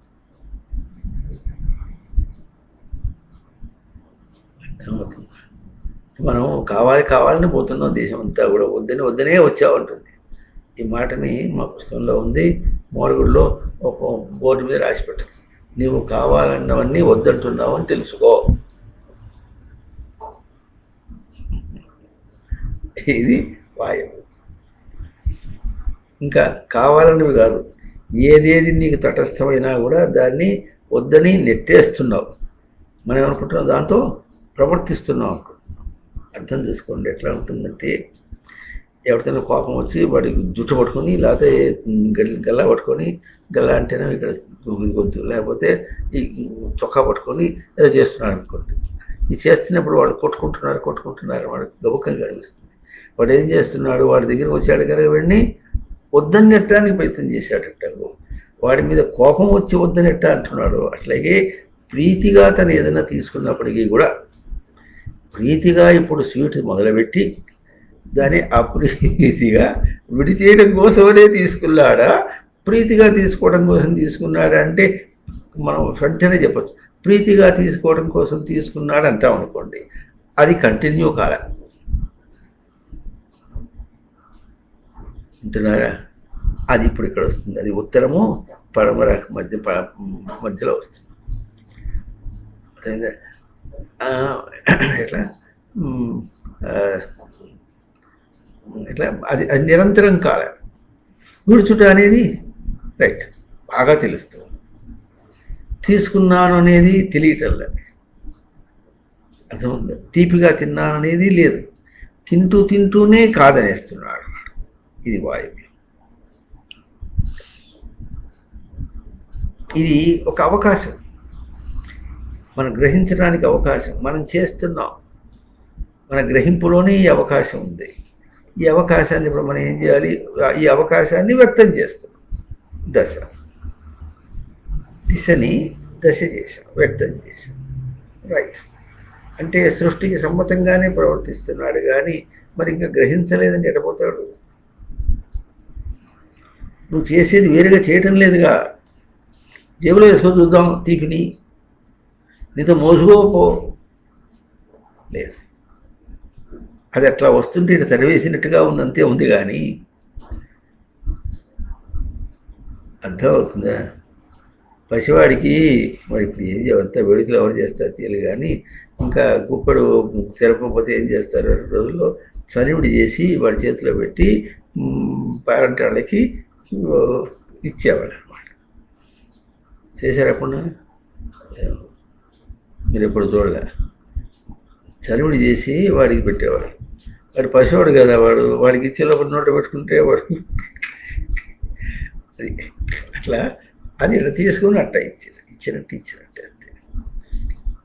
పంక్తిలో భోజనం వడ్డించేటువంటి ఎట్లా ఉంటుంది, పట్టుకొచ్చిన అందరికీ వడ్డించడమే సరిపోయింది. తను తీసుకోవడం ఏం లేదు అక్కడ. బయట అంతా వడ్డించేశాడు. తనేం తీశాడు? వడ్డించిన వాడైనాడు. మరే తనేం చేశాడు? వడ్డింపును గ్రహించాడే కానీ తను వడ్డించిన పదార్థాన్ని గ్రహించలే. బయటతో పోల్చుకొని మన స్థితిని బాగా ఇట్లా అనేక కోణాల్లో బాగా అర్థం చేసుకోవాలి. కనుక ఏమైనాడు వాయు. ఇంకా ఏమంటే వాతీతి వాయు అని గతిగంధనయోహో అని. గతిగంధనం అంటే గతి అంటేనే ప్రవర్తన, గంధనం అంటే గంధనం అంటే అర్థం అర్ధనే అర్థం ఉంది, అంటే పిసుకుటాని అర్థం ఉంది. ఇంకా అర్ధయాచార, దానికి అర్థం కోరుట. కోరి దాన్ని పిసికి ప్రవర్తించడం. దాన్ని కోరి అంటే ద అంటే పిసికి పిసికి. తీపి వస్తువు తిని వద్దంట, నోట్లో పెట్టుకొని వద్దంట. అంతేనా? తిన్నదంతా ఏమైంది పొద్దునేటప్పటికి? అంతే వద్దన్నాడు. పిసికి మరీ వద్దన్నాడు. ఎంత జీర్ణం చేసింది దుంపదేగా. ఎవడరా నీకు ఎవడిచ్చాడు అంత హక్కు అంటే? ఎవడ పాకం అంటాడు. ఏం చేశావు? పొద్దులేసినప్పుడు తిన్నాడు వదిలేశాడు, తిన్నాడు వదిలేశాడు. తినుట వదిలేయట అనేటటువంటిది గొడవలు అయితే, ఇప్పుడు ఇక్కడ ఏం చేశాడు? ఆగ్నేయము వాయువ్యంలో కూడా ఏం చేశాడు? ఇంకా మర్దన చేసి వదిలేశాడు. దాన్ని మర్దన చేసి వదిలేశాడు ఒక అర్థం వస్తుంది, వికల్పం చేసి వదిలేశాడు ఇంకో అర్థం. ఇది అవకాశం, ఇది దిశ. ఈ దిశను వ్యక్తం చేస్తున్నాడు, లేక దిశ తనకు వ్యక్తం అవుతుంది. బయట క్రియ రూపంలో తనకు దిశ వ్యక్తమవుతుంది. తన ప్రవర్తనలో దశ, తను ఏం వ్యక్తం చేస్తున్నాడు? అవకాశాన్ని వ్యక్తం చేస్తున్నాడు. వేరే విధంగా ఎక్కడ జరుగుతుంది? జరగటం లేదు, కానీ మనకు తెలియటం లేదు. అందుకని ఎప్పటిదాకా భూమి తిరుగుతుంది? ఎప్పటిదాకా తిరుగుతుందంటే మనం తెలుసుకునేదాకా. తెలుసుకోకపోతే ఏం చేస్తుంది? ప్రళయం అయితే మళ్ళీ అంటే ఇప్పుడు ఒక చోట ఒక సభలో చెప్పుకున్నాం, కృష్ణుడు ఎట్లా ఉంటాడంటే ఎడంకాలిట పెట్టి కుడికాలిట పెట్టుకుని వంకరగా ఉంటాడట. అట్లా ఎందుకు ఉంటాడు? ఎడంకాలంటే మన చేతకాని కాలం, చేతకాందేమో మన స్పష్టంగా ఉంది, చేతనైనటువంటి కుడికాలు వృద్ధి పొందే కుడికాలేమో మనం వంకర పెట్టాం. ఎదగటమేమో వంకరగా పెట్టి, చేతకాంతనానేమో నిలువుగా పెట్టి అట్లా నిలబడ్డాడు. అట్లా ఎందుకు నిలబడ్డాడంటే మనం అట్లా ఉన్నామని చెప్పడానికి నిలబెట్టాడు. అట్లా నిలబడ్డాడు ఎవరో కృష్ణుడు. అయితే ఎవరో అడిగాట, ఆ కాలు ఎప్పుడు తీసేస్తాడు ఇట్టాడని. నువ్వు ఎప్పుడు మారితే అప్పుడు తీస్తాడు అన్నాడు.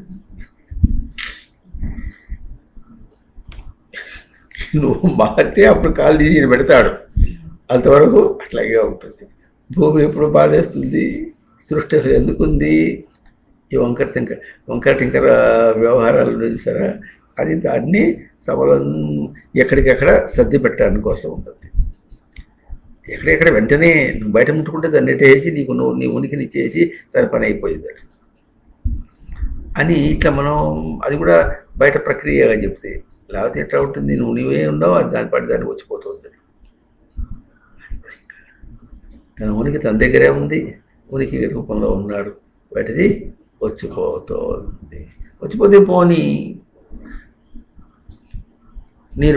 నది నీరు ప్రవహిస్తుంటే భూమి ఏమన్నా అదేంటి వీడు వస్తున్నాడు ఎందుకు ముట్ట పరిగెత్తులు పోతావు ఎందుకు? కాసేపు ఆగరాదు అంటుంది. ఏమన్నా ఆగదు, ఏమనదు. సముద్రంలో పోతాను పో, నువ్వు ఎక్కడ పో, నేను గట్టిగా ఉన్నాను. ఎందుకు గట్టిగా ఉండాలి? లేకపోతే నన్ను కూడా కోసుకు తీసుకుపోతావు అన్నట్టుగా అది ఎట్లా ఉండాలో అట్లా అనమాట. ఎట్లాగైతే ఆగ్నేయానికి మనం తూర్పు పడమర, తూర్పు దక్షిణం అర్థం చెప్పుకున్నాము. ఇప్పుడు వాయువు ఎక్కడుంది? ఉత్తర పడమరల మధ్యలో ఉందన్నమాట. అంటే ఉత్తర పడమరలకు ఇది ఏది ఉందో ఇదంతా కూడా తనకు ఆగ్నేయ అవకాశం, ఇది వాయవ్య అవకాశం. ఇదంతా ఇందాక ఇట్లా చెప్పిన ఇదంతా ఆగ్నేయ అవకాశం అని చెప్పుకున్నాము. ఇదంతా కూడా వాయవ్య అవకాశం. వాయవ్య అవకాశం అంటే ఉత్తరం అంటే దాటుట, అంతేనా? మరి ప్రతీచి అంటే విడుచుట. ఈ విడుచుట దగ్గర నుండి దాటుట వరకు ఎంత దూరం ఉంటుందండి? విడిచారంటే అంత అర్థమో, దాటాలన్న అంతే అర్థం. అర్థమైందా? ఎట దాటావు? వాయవ్యంగా దాటాడు, అంటే వికల్పం చేసి దాటాడు. ఎక్కడ వికల్పం చేశాడు? విడుచుల చేత వికల్పం చేశాడు. విడుచుల చేత వికల్పం చేసి దాటాడు. ఇదంతా విడుచుల చేత వికల్పం చేసి దాటుట, రీజియన్, ప్రాంతం. అర్థమవుతుందా? ఇది ఇక్కడ దిశ, ఈ దిశే దశ. ప్రతిదీ కూడా అంతరిక్షమే. ఆ మాటకు వస్తే మనం ముందుగా తూర్పు పడవని చెప్పుకున్నాం కానీ ఇవన్నీ అంతరిక్షం అన్నాం. అదే దక్షిణ ధ్రువం, ఇది దక్షిణ ఉత్తరం పెట్టుకున్నప్పుడు ఇవన్నీ కూడా అంతరిక్షం అండి. అన్ని అంతరిక్షంలే. ఎందుకంటే ఇది తూర్పు అని చెప్పడానికి మనం గుర్తు ఎక్కడ పెడుతున్నాం? సూర్యుని గుర్తుగా పెట్టుకుంటున్నావా? భూమిలో గుర్తు పెట్టుకుంటున్నావా?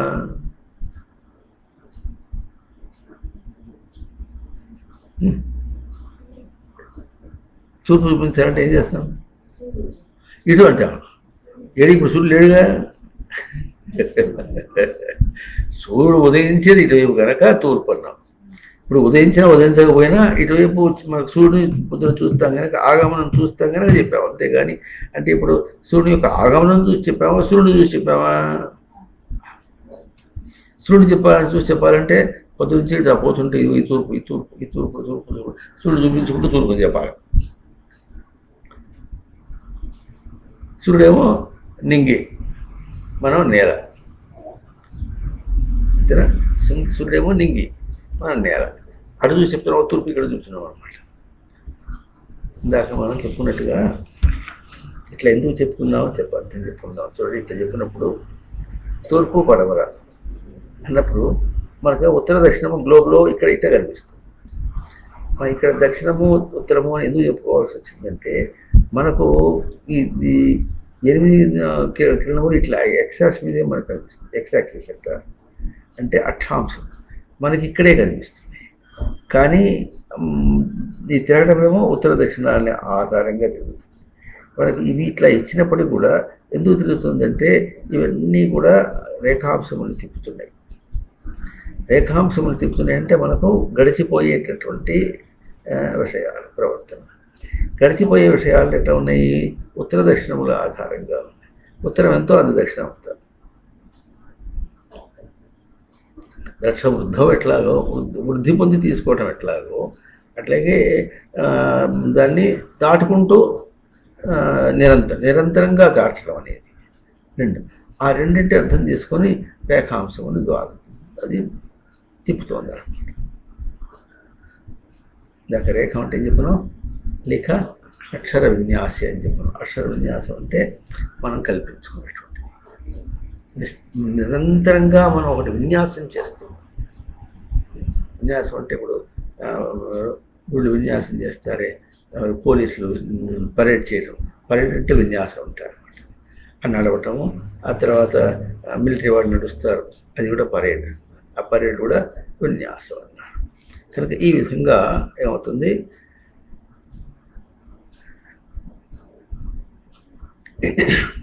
ఆగ్నేయము వాయవ్యము ఎదురుగా ఉన్నప్పటికీ కూడా అది ఏం చేస్తున్నాయంటే, ఇంకోటి ఎదురుగా ఉన్నాయని చెప్పడంలో కూడా ఇప్పుడు చూడండి, ఇవన్నీ ఒక కేంద్రమునకు ఆధారంగా ఉండి అవన్నీ ఎట్లా ఉన్నాయి? బ్యాలెన్స్ చేస్తుంది అనమాట. కేంద్రమునకు ఇటు ఒక గ్రహింపు ఉంటే ఇటు కూడా ఒక గ్రహింపు, దానికే సప్లిమెంటింగ్ అనమాట. ఆ రెండు గ్రహింపులు కలిపి దీనికి, ఈ రెండు గ్రహింపులు కలిపి దీనికి, ఈ రెండు గ్రహింపులు కలిపి దీనికి, అట్లా అది కేంద్రానికి ఎట్లా ఇస్తుందో మన గ్రహింపు ఇక్కడ కేంద్రంలో, మన గ్రహింపు ఇక్కడ. ఇక్కడ కేంద్రంలో ఉంది అన్నమాట మనకి. సరే ఎప్పుడు చెప్పుకున్నాం మనం, వాయువేమో కూడా చెప్పుకున్నాం అనమాట. ఉత్తరము దక్షిణం, ఉత్తరము పడమర కూడా వాయువు మధ్యలో ఉన్నటువంటి అంతరిక్షం అంతా కూడా వాయవ్య పరంగా, అంటే వాయువు ఎక్కడ పోతుంది, పడమర అంటే విడుచుట చేత తాను తన స్వరూపాన్ని ఉంచుకున్నవాడు ఎట్లాగో, అట్లాగే ఉత్తరం అంటే దాటుట చేత, విడుచుటన్నా దాటున్నా నిరంతరంగా దాటుట, విడుచుట అనే వేరు, నిరంతరంగా దాటుట, ఆ అర్థం చేత కూడా వాయవ్యమే తనకు కనపడుతుంది అన్నమాట. లేకపోతే ఇంకోటి ఎట్లా ఉంది, నైరుతి తర్వాత ఈశాన్యం అన్నారు. నైరుతి శబ్దానికి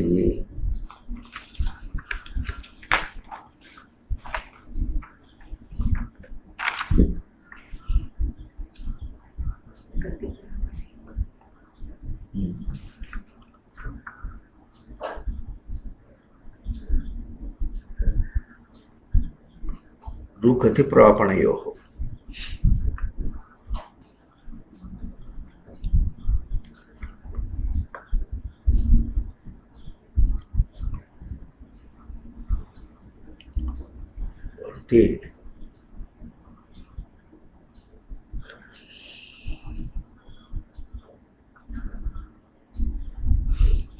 హృదే సన్మార్గాత్ నిష్క్రాంత నిర్వృతి. నైరుతి శబ్దానికి నిర్వృతి, అంటే నిర్గతి, వృత్తి అంటే వృత్తి, గతి ప్రాపణయో అంటే ప్రవర్తించి పొందుట అనమాట. అది నిర్గతం అంటే విడిచి పొందుట. దాని పరే త్యక్తేన భుంజీత, విడిచి తీసుకో, విడుచుట చేతుడు తీసుకో అని చెప్పారు. అట్లాగే మనకు నిర్వృత్తి అంటే విడుచుట చేత ప్రవర్తన, విడుచుట చేత ప్రవర్తన ప్రాపణ అర్థం చేస్తుంది. చూడండి, విషయంలో ప్రవర్తిస్తూ ఉంటే అక్కడ విడుచుట చేత దేన్ని పొందాము, దాన్ని పొందలేము. దాన్ని విడుచుట చేత పొందడం అంటే లేదు, విడుచుట చేత విడిచేసాం. అయితే తన దగ్గరికి వచ్చేటప్పటికి దాని విడుచుట చేత తను పొందాడు. విడుచుట పొందుట రెండూ తనకే ప్రయోగంలోకి తెలుస్తుంది. అవతల దాంతో చెప్పుకుంటే దానికి విడుచుట ఒకటే మనకు తెలుస్తుంది, కానీ పొందుట దాని ఎందుకు పొందట్లేదు. నేను చెప్పాలి, దాన్ని విడుచుట చేత తనని పొందాడు. ఇప్పుడు విడుచుట అనేది ఎవరి దగ్గర జరుగుతుంది, తన దగ్గర జరుగుతుంది. కనుక ఇప్పుడు అదేమో విడువబడినది పొందినది కాదు. కనుక దాని ఈ ప్రవర్తన చెప్పినప్పుడు కూడా విడుచుట అనే తనదే ప్రవర్తన కనుక పొందుట తన్నే, విడుచుటగా పొందుట అని మనకెట్టా వస్తుంది. దాన్ని విడిస్తే మన ఎట్ట పొందుతాం అంటున్నాం. ఈ విడుచుట అర్థంగా అదేమో దాని యొక్క స్వరూపమేమో విడువబడినదిగా దాన్ని మనం పొందలేము. దాన్ని విడుచుటగా తనను పొందుతాడు. విడుచుట అన్నటువంటి తేజస్సును పొందుతాడు, తన స్వరూపాన్ని పొందుతాడు. దాన్ని పట్టుకుంటే ఏమవుతుంది, దాన్ని పట్టుకున్న వాడు అవుతాడు కనుక తనను విడిచిన వాడు అవుతాడు. విశేషం మనకు అది కూడా ఎట్లా చూపిస్తుందంటే ఊర్ధ్వం గతిని కానీ ఇంకా ముందు వెనకలు అర్థమవుతుంది. మనం ఇక్కడ చూస్తున్నాం అనుకోండి, వెనక ఏమవుతుందో మనకేం తెలుసు, వెనక మనం చూడలేము. అది కూడా ఒక విశేషం, అది కూడా ఒక విశేషమే. అయితే వెనక చూడాలన్నా అక్కర్లేదా అని కూడా ఒక విశేషం అన్నమాట. వెనుక చూడద్దు, ముందు చూపే అన్నారు. వెనుక ఏముంది, గతించింది. మనకు లోకంలో చెప్పుకుంటే వెనకాల ఎవరైనా వచ్చి కొడితే, వెనకాల ఎవరిని కొడితే నువ్వేమైనా గ్యారంటీనా? సరే ఇంకే అయితే బ్రహ్మదేవుడిని అడిగి వెనకాల 2 కళ్ళు పెట్టించుకో, వచ్చిన ఎవడు ఆయన ఎట్లా డిజైన్ చేశాడు, నువ్వు ఎదిగేటట్టుగా డిజైన్ చేశాడు. ఓయబ్బా చస్తున్నా అందుకని వెనకాల చూసుకోకుండా అట్లా అయినప్పటికీ కూడా ఎప్పుడన్నా నాకు వెనక కనిపించట్లేదు, వెనక ఎవరన్నా వస్తే ఏమిటి అని ఎప్పుడు వస్తుంది మనకు. అటువంటి లోపల ఒక కుత్సితమైనటువంటి కుళ్ళు భావన పెట్టుకుంటే అప్పుడు అది ఏమవుతుంది అవస్థ పడతాడు. అది లేకపోతే అసలు మనకు ఎవరన్నా వస్తున్నాడని కూడా ఏం తెలియదు, మన వాటి మనం పోతున్నాం. దాన్ని లోకంలో ఒక సామెత కూడా చెప్తుంటారు, ఎర్ర గురిగింజ తన నలుపు తిరిగినట్లుగా అని ఒక అర్థం చెప్తుంటారు. అట్లే మనిషికి తన వెనక తెలియనట్టుగా, లేకపోతే పిల్లి కళ్ళు మూసుకుని పాలు తాగుతూ తను ఎవరు చూడట్లేదు అనుకుంటుందట. అది ఏమనుకుందో మనకేం తెలుసు, ముందు మనం ఏమనుకుంటా తెలుసు కదా.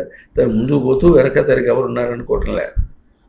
పోతున్నప్పుడు ఏదైనా ట్రాఫిక్లో ఎవడెవడ గుద్దుతాడేమో అనుకున్నట్టుగా ఉంటే నువ్వు వెనకాల ఉండు, ఎవరన్నా వస్తుంటే వాడు ముందు నిన్ను గుద్దుతాడు, తర్వాత నేను బాగుపడు. ఎత్తికే ఇటువంటి అన్ని జోకులే. ఏం మాట్లాడినా అంత హాస్యం తప్ప అంతకంటే విశేషం ఏం లేదు. జరుగుతున్నది ఏమిటి మనం తెలియాలన్నమాట. ఆ జరుగుతున్నవి ఏమి తెలియాలి అన్న మాట వచ్చేటప్పటికీ నిర్వృతి అన్నారు. అంటే గతి ప్రాపణ, ప్రవర్తన ఏం చేసావో దాన్ని పొందుట. అవునా? నిర్గతం అది రుతి అంటే అది నిర్గతం రుతి. ఏం చేసావో అది నువ్వు పొందుట అనేటటువంటిది బయట నువ్వు ఏం చేసినా నువ్వు పొందకూడదు. అర్థమైందా? కానీ పెంచి పెద్దవాడిని చేసి పిల్లల్నిచ్చి వాడు పిల్లల్ని పుట్టిస్తే మనవాడిని ఎత్తుకొని ముద్దాడి అంత చేస్తే అర్థం అవుతుంది. చూడు వాడి ప్రేమ మాట్లాడుతున్నాడు, పెళ్ళాం పక్షం మాట్లాడతాడు కానీ నా పక్షం మాట్లాడు. లేకపోతే వాడి కనుక కాలం చేసి వెళ్ళిపోతే ఎప్పుడు ఏం చేస్తాడు? ఇంత చేస్తే నాకంటే ముందుగా నా కొడుకు పోయినాడు అనేది. ఇంకొక ఆమె ఏడిచింది, మనవడికి యాక్సిడెంట్ అయింది చనిపోయినాడు. మనవడికి నాకంటే ముందుగా, ఇంకా నేను ఇక్కడే ఉన్నా, వాడు నాకంటే ముందుగా పోయినాడు. మరి ఆ తర్వాత భర్త కూడా పోయినాడు. మరి భర్త పోయినప్పుడు ఆవిడ కూడా ఉన్నట్టుంది, తల్లి కూడా కొడుకు పోయినాడు. మేము మరి మఠానికి వస్తుండేవాళ్ళు కనుక మరి ఏదో ఒక సాధరించడానికి పోతాడు. ఒకసారి ఏమో కొడుకు పోయినాడు. కొడుకు పోయినప్పుడు తండ్రి ఉన్నాడు, నానమ్మ ఉంది. ఆ తర్వాత మళ్ళీ ఆయన చచ్చిపోతే మరి ఆవిడ ఉంది, ఈయన రాజేశ్వరం. అంటే ఇప్పటికి గతి ప్రాపణము పోయినాడని మనం ఏడ్చామే కానీ ఎక్కడికి పోయినాడు? ఒకడింటికి పోయి ఇట్లా కూతురు చచ్చిపోతే ఏడుస్తుంటే అమ్మ దేహమే పోయింది, జీవుడు ఉన్నాడంటే ఆమె కూడా పాపం చదువుకున్నది బాగా, తెలుగులో డాక్టరేట్ ఆమె, మరి ప్రవచనాలు అప్పుడప్పుడు చెబుతుండేది, కొన్ని చోట్ల పోయి ఇంకేవో రాస్తూ ఉంటుంది, చేస్తూ ఉంటుంది. ఆమె ఏముంటుంది, ఇది నాకు తెలుసండి కానీ దుఃఖం ఆపుకోలేకపోతుంది. తెలిస్తే దుఃఖం ఆపుకోవడానికి అది నువ్వు కల్పించుకున్నటువంటి ప్రవచనాలు చెప్పడానికి ఏదో చెప్తుంటారు వేరే సంగతి, కానీ తపస్సు ఉండాలి కదా, తపస్సుతో చెప్పాలి. అది అయితే ఇప్పుడు ఎట్లా ఉంటుందంటే ఎవరిని చచ్చిపోతే గబుక్కుని ఆడవాళ్ళు ఏడుస్తారు కానీ మగవాళ్ళు ఏడవరు. వాళ్ళు ఏం తపస్సు చేశారు?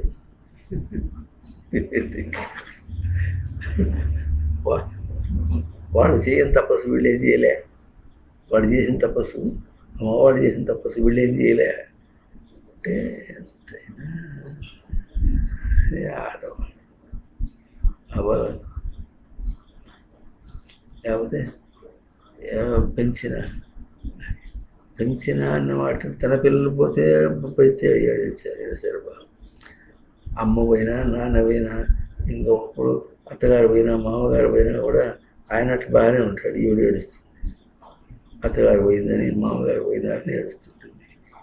ఏమైంది ఇప్పుడు? ఇక్కడ వాళ్ళని అట్ట పెట్టుకొని ఏదో పని చేసి ఎంత సేవ చేసి ఏదో ఉంటుంటారు కదా, అది అన్నప్పుడు ఏదైనా వస్తుంది అట్లా. అది ఇవన్నీ అని ఇట్లా అర్థాలు చెప్పుకుంటే ఎట్లా ఉంటుంది, ఓహో ఏమనాలి, ఏమైనా తన గ్రహింపు లేదు, వాళ్ళ గ్రహింపు లేదు, పోయిన వాళ్ళ గ్రహింపు లేదు, తన గ్రహింపు లేదు. తను ఎక్కడికి పోతాడు, తన స్థానానికి పోతాడు అంతేగా. ఇప్పుడు తన స్థానంలో ఉన్నాడా, లేదు, దేహస్థానంలో ఉన్నాడు, దేహం తనకు ఇతరం. అదే అందుకని నిర్గతం వృత్తి అన్నాడు. వృత్తి గతి ప్రాపణమునకు నిర్గతం. బయట ఎన్ని చేసినప్పుడు కూడా గతి ప్రాపణమునకు నివృత్తి. అయితే మనకు ఉన్న దిశలన్నిటికంటే కూడా నైరుతి మాత్రం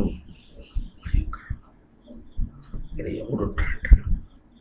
యముడు ఆయన ఎదురకుండా ఈశాన్యం ఈశ్వరుడు ఉంటాడు. అక్కడ బరువు పెట్టాలి, యముడి మీద నెత్తి మీద బరువు పెట్టాలి అని అర్థం చెప్తారు. బరువు ఎందుకు పెట్టాలి అక్కడ అంటే బాధ్యత పెట్టాలి. ఏం బాధ్యత పెట్టాలి? గతి ప్రాపణం, ప్రవర్తించి తీసుకోవటంలో నిర్గతం. ప్రవర్తించి తీసుకున్నది ఇది కాదు. ప్రవర్తన లేకుండా, చలనం లేకుండా తనదిగా స్వతసిద్ధంగా గ్రహించిందే తనకు సుఖం అని చూపించింది నైరుతి. తప్పే లే.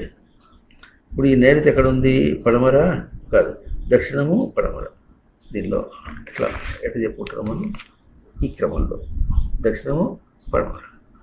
వృద్ధి పొందుట చేత విడుచుట. అంటే ఈ నైరుతి అంటే ప్రవర్తనలో పొందుటను, ప్రవర్తించి పొందుట అన్నదాన్ని నుంచి నిర్గతం, బయటపడటం అన్నమాట. అని ఎక్కడి నుంచి ఎక్కడ వస్తుంది? అది వృద్ధి పొంది అప్పుడు విడుచుట. వృద్ధి పొంది విడుచుట అన్న స్వరూపంతో ప్రవర్తిస్తుంది ఈ ప్రాంతం అంతా కూడా. అది ఎట్లా అవుతుంది? నిర్వృతి ఇలాగా ప్రవర్తిస్తుంది.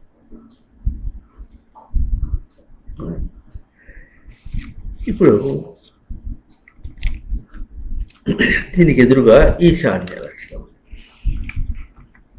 ఈశాన్యం అంటే ఈశ్వరీయే కాదు, అంటే తను తాను నియమించుకుంటాడు. అందుకని వీటన్నింటిలో కూడా ఏదో అంత గోలగోలగా ఉంది. ఏం గోలగా లేనిది ఈశాన్యం, తను తాను నియమించుకోవడం. అంటే ఒకదాంతో పోల్చి బయట దాంతో పోల్చుకొని అన్నట్టుగా మనకు బోధ చేయటం లేదు. అయితే తను తాను నియమించుకోవడం అంటే అవతల ఏదైనా బెదిరిస్తే అని అర్థం కాదు. తను తాను నియమించుకుంటా అనేటప్పటికీ ఇప్పుడు మన దీనిలో కూడా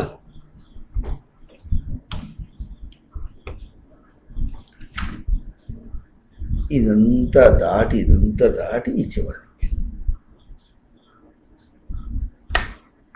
ఐశ్వర్యం.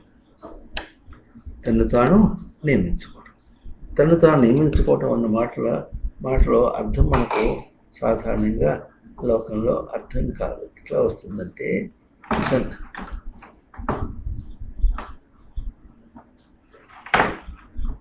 వస్తుందంటే తను తాను ఎదిరించేది అనుకుందాం. ఏదన్నా ఉన్నప్పుడు ఎట్లా ఉంటుంది? తను తాను వెళ్ళిపోవాలి. అర్థమవుతుంది.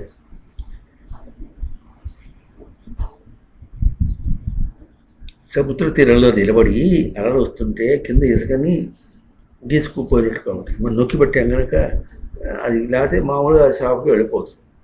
మనం నొక్కి పట్టాం కనుక ఆ కింద ఇసుకని మన చుట్టూ ఉన్న ఇసుకని లాక్కెళ్ళదు. దాంతోపాటుగా మన ఇసుక కూడా లాక్కెళ్ళినట్టుగా ఉంటుంది. మనం ఆ ఇసుక నొక్కి పట్టాం కనుక ఆ నొక్కి పట్టిన ఇసుక ఆధారంగా ఉన్నాం. అందుకని ఎవరన్నా వెళ్ళి వస్తే అక్కడ అడుగు కనిపిస్తుంది. సముద్రం అలలు వచ్చిపోయినట్టు. మళ్ళీ వీడు వచ్చేసిన తర్వాత మళ్ళీ ఇంకో అల వచ్చేసిన తర్వాత అది లెవెల్ చేసి పట్టుకోవచ్చు.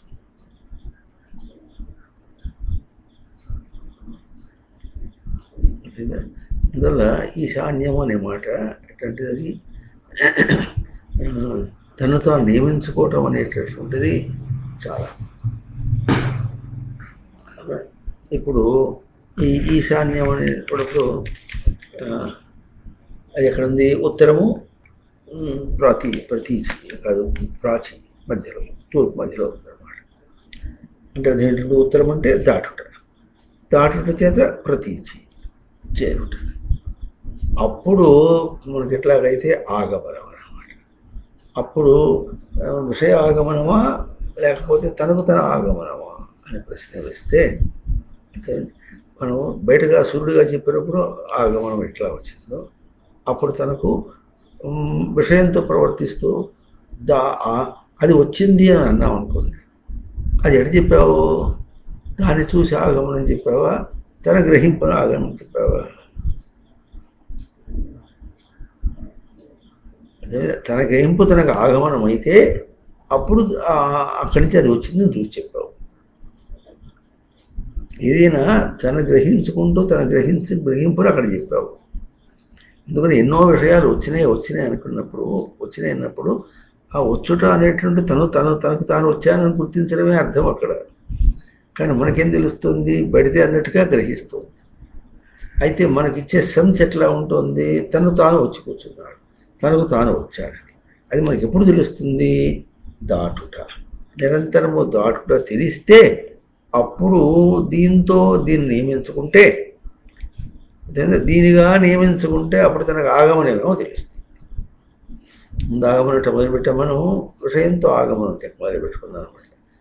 అర్థమవుతుందా? ఆగమనం మొదలుపెట్టేసి ఎట్లా వృద్ధి పొందుట, దాన్ని అగ్ని లక్షణంతో వృద్ధి పొందుట చెప్పుకొని,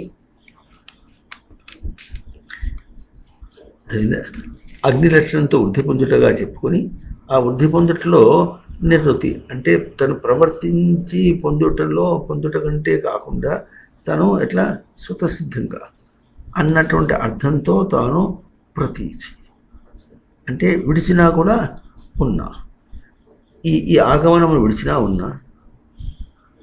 అదే ఎందుకంటే ఈ ఆగమంతంది కాదు, విడిచి కూడా ఉన్నది. విడుచుట ఏ స్వరూపంగా ఉంది, విడిచి కూడా సమానంగా పొటెన్షియల్గా ఉందన్నమాట. అర్థమైందా? అట్లాగే ఇప్పుడు దీనికి మధ్యలో మళ్ళీ చూసినప్పుడు ఏమైంది? ఇది వాయువ్యమైంది. అంటే ప్రతిదానికి కూడా బయట ప్రవర్తన దానికి అన్నిటి కూడా వికలం చేయించి తాను దాటింది. ఈ దాటుటే తనకు దాటుట చేత తను తాను నియమించినప్పుడు అప్పుడు ఇది ఏమైంది? ఇప్పుడు ఇదివరకు విషయ ఆగమనం పోయి ఇప్పుడు ఏమైంది? స్వరూప ఆగమనం. ఇది వృత్తి ఇక్కడ పూర్ణమైంది. అర్థమవుతుందా? సినిమా ఎప్పుడవుతుంది? పూర్తవుతుంది. పెళ్లి చేసుకోకుండా మొదలు పెడితేనేమో పెళ్ళి అయ్యేప్పటికీ సినిమా అయిపోతుంది. తర్వాత పెళ్లి చేసుకుని మొదలైతే ఇద్దరు చచ్చిపోయిన తర్వాత ఏదో హీరోలా చూపిస్తారు. అట్లాగే ఇప్పుడు ఇది ప్రాచీ దిక్కు అన్నాం అనుకోండి, ఇక్కడ మొదలుపెట్టింది ఒక ఆవృత్తి తిరిగింది అన్నమాట. ఆవృత్తి తిరిగి ఏమైంది? ఇప్పటికీ విషయ ఆగమనము అన్న పోలికతో పోల్చుకొని ఇట్లా ప్రవర్తించాడు. అదే ఆగమనమైనప్పుడు కూడా ఎట్లా తనకు అవతల దాని ఆగమనంతో పోల్చుకొని మొదలెట్టి చెప్పుకున్నాడు. అట్లా మొదలుపెట్టి ఒక ఆవృత్తి తిరిగేటప్పటికి చివరికి ఏమైంది? స్వరూప ఆగమనంగా వచ్చింది. అప్పుడు మళ్ళీ ఇంకో రౌండ్ విషయ ఆగమనంతో మళ్ళీ పోల్చుకొని ఇట్లా పోయి మళ్ళీ స్వరూపాగమనం, విషయ ఆగమనంతో పోల్చుకొని మళ్ళీ స్వరూపాగమనం. అందులో దీన్ని ఏమన్నారు? వృత్తం అన్నారు. వృతు వర్తనే వర్తనే ఎట్లా వస్తుంది? విషయాగమనంతో పోల్చుకొని ఇట్లా ఈ వీటిని తీసుకొని ఇప్పుడు ఇక్కడ చేస్తాడు. అందువల్ల దీనికి ఇంకేమున్నాయి? ఊర్ధ్వం అని ఇంకో గతి. మన ఊర్ధ్వం అంటే అది కూడా ఊర్ధ్వగతి అని. అప్పుడు అది కూడా నిరంతరం అనే అర్థం వస్తుంది. అసలు కూడా నిరంతర ప్రవర్తన.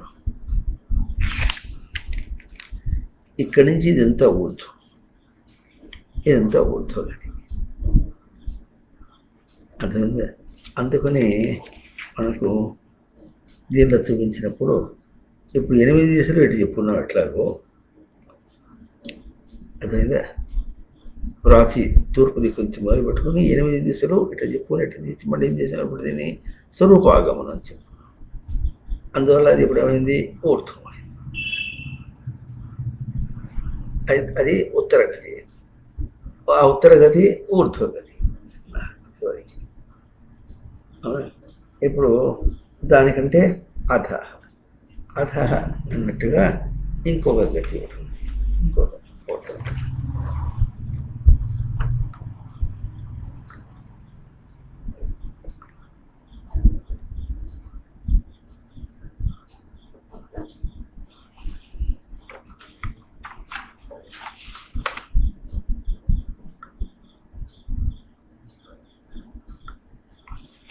అధరః అంటే ఎంత అర్థమో అధః అన్న, అధః ఏవ అధరః. ధ ధాతు ఏం చెప్పారు? ధరతీతి ధరః, ధరతీతి ధరః ఏమన్నారు ఇప్పటికి? ధరః ఏవ ధః, నధః అధరః. అవునా? అధః నధః ధరతి, ధరించకుండా ఉండుట అధరం అన్న.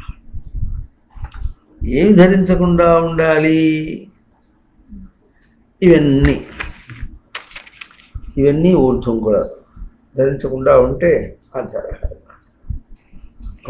ఈ అధర అంటే దీన్ని ధరించకుండా ఉంటే అర్థం అవుతుంది. అంటే ఈ వృత్తము ధరించడం, రావటం పోవటం అనేటువంటి దాన్ని ధరించకుండా ఉంటే.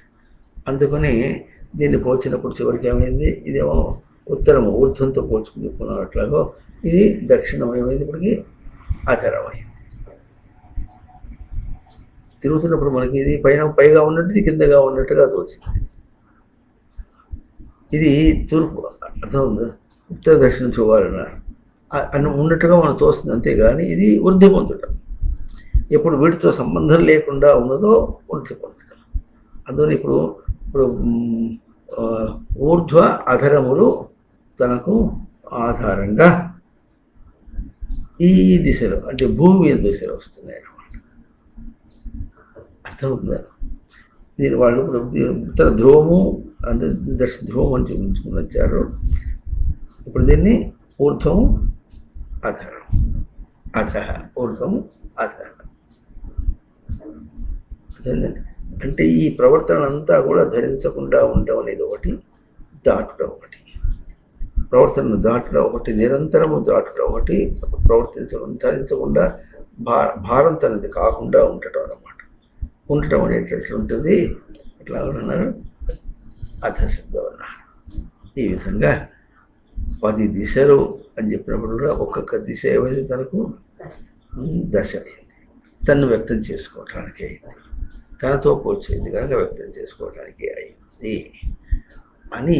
ఇంతగా చాలా మంత్రాలు ఉన్నాయి వేరే వేరే ఉపనిషత్తుల. వాటిల్లో ఇట్లా మనం ఎట్లా పోల్చుకున్నాం అది చెప్పడానికి చాలా ఉన్నాయన్నమాట. ప్రశ్నోపనిషత్తులో ఒకటి ఉంది, ఇంకా కఠోపనిషత్తులో ఉంది, ఇంకా చాలా కూడా ఉన్నాయన్నమాట. అందువల్ల అర్థం చేసుకోవటంలో సరిగ్గా ఉండాలి. ఊరినే పైపైన అర్థం చేసుకున్నారు వాళ్ళు, వాళ్ళ జీవితం ఉంటుంది. కానీ సాధకులు కూడా అటువంటి తప్పు చేయకూడదు. సామాన్యులు చేస్తారు సరే, కానీ సాధకులు అటు చేయకూడదు. చేస్తే వాడు సామాన్యుడే కానీ సాధకుడు కాడు. మళ్ళీ ఇంకో చరణాన్ని, ఇంకొక దాన్ని వచ్చేవారు చెప్పుకుందాం. ఓం తత్సత్.